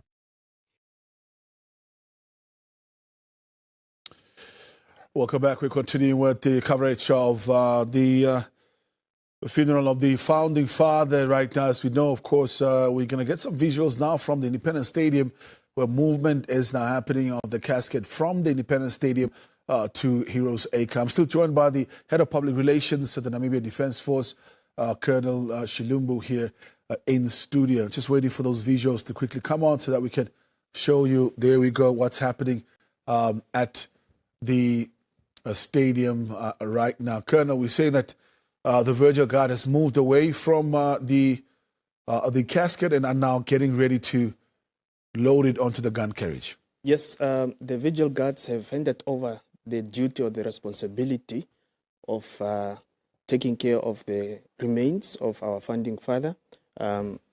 Now we are expecting the bearers to collect the remains and load it on the gun carriage, where you have also observed that the pallbearers have already taken up their positions alongside the gun carriage. And then immediately after that, we expect them also to leave Independence Stadium. The reason for the little bit delay is that we are still expecting some of those dignitaries to arrive at Heroes Acre so that the casket or the remains can make its way to Heroes Acre. So, of course, the expectation is that all the mourners and dignitaries should already be at the Heroes Acre before the casket arrives. That the casket should be the last one to arrive at the Heroes Acre before the ceremony starts. Yes. One thing we know, of course, also, Colonel, is that last year we saw that lineup of security personnel from the entrance of the Heroes Acre right up until the top. Is that going to occur this time around? And can you perhaps just speak to us on the significance of that as well? Yes. As we are going to witness the departure of the remains from Heroes Acre, the same what we have observed earlier last year, it's exactly the same route lining of NDF troops alongside the route, and these colleagues are deployed to pay their last respect and honor to the remains of our late founding father. Yes, the bearers are just taking their position and prepare themselves so that they can now collect the and that includes, casket. I see the removal, we saw the hats that have been removed. Yes, every time the bearers are approaching the casket, number one, they have to salute and then remove their headdresses. That's when they can handle now the casket, lift it up, put it on their shoulder. As a commander-in-chief, or as a former commander-in-chief of the Namibian Defence Force, and also any officer who is commissioned in the Namibian Defence Force, their casket are carried on the shoulder. While for the non-commissioned officers, the casket is handled or it's been carried by hand. So that is the difference. And then they have to remove their hats because it will be difficult for them to have their hats on and also carry the casket on their shoulder. So that is why you see them removing their headdresses before they can either remove the casket from the gun carriage or place it on the gun carriage. And then at the same time, when they are exiting from the gun carriage, again, they replace on their headdresses and then they salute before they can withdraw from the gun carriage. That is the procedure that is normally being carried out. And there we see, of course, them now moving slowly but surely to go and load the casket on the gun carriage. We know that, of course, just a slight delay as well. Does this mean that Colonel the procession will move a little bit faster than they had initially planned to get to the Heroes Acre? Not necessarily to move fast, but they should still, or they are still going to maintain the speed between 30 and 40 kilometers per hour, because the distance from Independence Stadium to Heroes Acre, it's approximately 15 kilometers. Yes. Well, some of the activities that we, of course, expect at the Heroes Acre would also be a 21-gun salute. We understand, Colonel, that the gun salute, of course, also depends on the rank, and the highest being the 21-gun salute accorded to this former Commander-in-Chief. Yes, the Commander-in-Chief will be accorded a 21-gun salute. It is only the Commander-in-Chief, a sitting president or a former president, who are entitled to 21-gun salute. So in this case, again, we are going to witness the 21-gun salute. We are also going to witness the final salute by our jet fights. And then all these are coming concurrently as the casket is being lowered into the gravesite. All these activities will take place concurrently at the same time. Yes. So that will be now the 21-gun salute as well as the fly past. As well as the fly past at the same time. Yeah.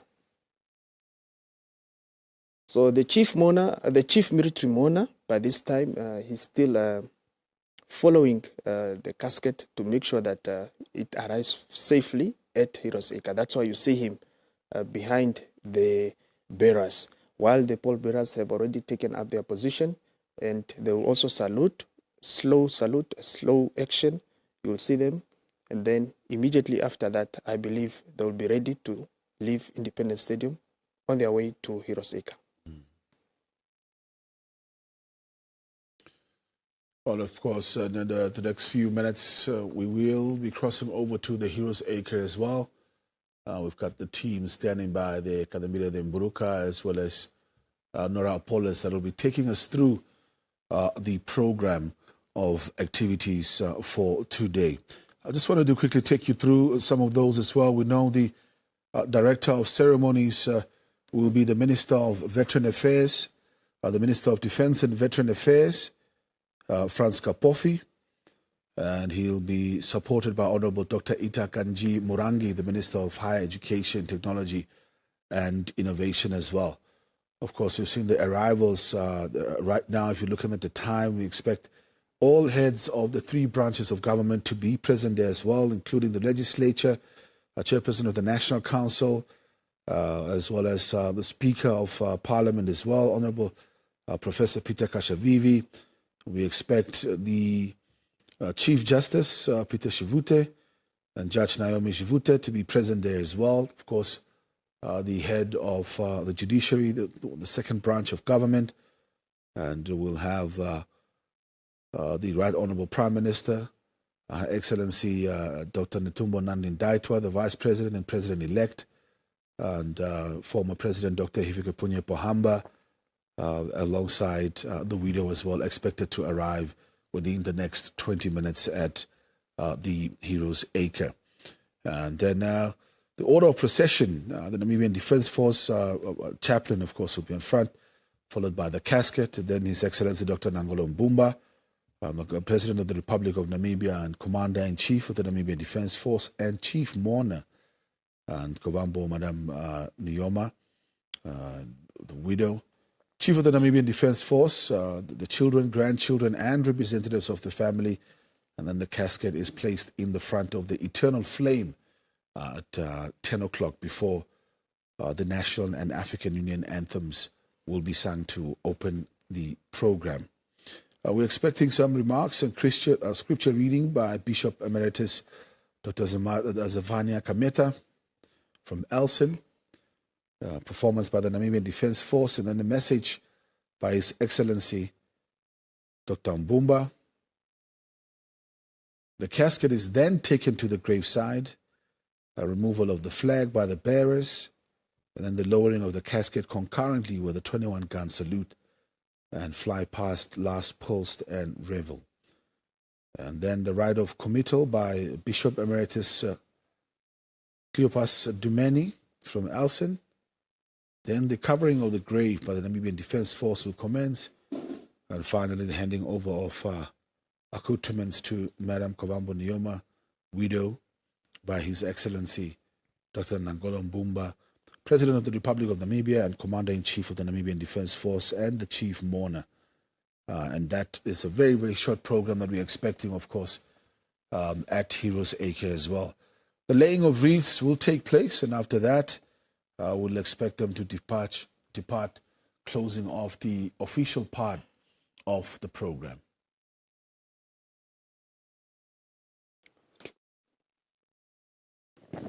The late founding father, Dr. Sam Shafishuna Nujoma, during this procession towards Heroes Acre, he will be provided with a final highest military respect, with an escort and the street lining of the military personnel along the street or along the road, starting from Sibebasia until at Heroes Acre, at the Eternal Flame. You will see a number of troops on both sides of the road, whereby they are now paying the respect of the remains of the late Dr. Sam Shafishuna Nujoma. And then we have the escort commander with a strength of a battalion plus. The escort commander this time is also Brigadier General Owen Orange, who is the commander of Air Defense Brigade, a unit located in Windhoek. So we are waiting also for the chief chaplain, as you put it on, Lieutenant Colonel Malima, to lead that procession as they are leaving Independence Stadium. Well, they will be leaving the Independence Stadium very shortly there as well. As you can see, the gun carriage, of course, ready. And momentarily, we'll have movement from that end. Let's quickly just cross over to the stadium just to allow you to take on the sound and just take in the pictures from that side as well.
Tangieshi wetu wilikake manguluko Tangieshi watea elengelo ukoloni Tangieshi wetu wilikake manguluko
wayake umbo sema Nujoma wayake umbo wakavululukwa wayake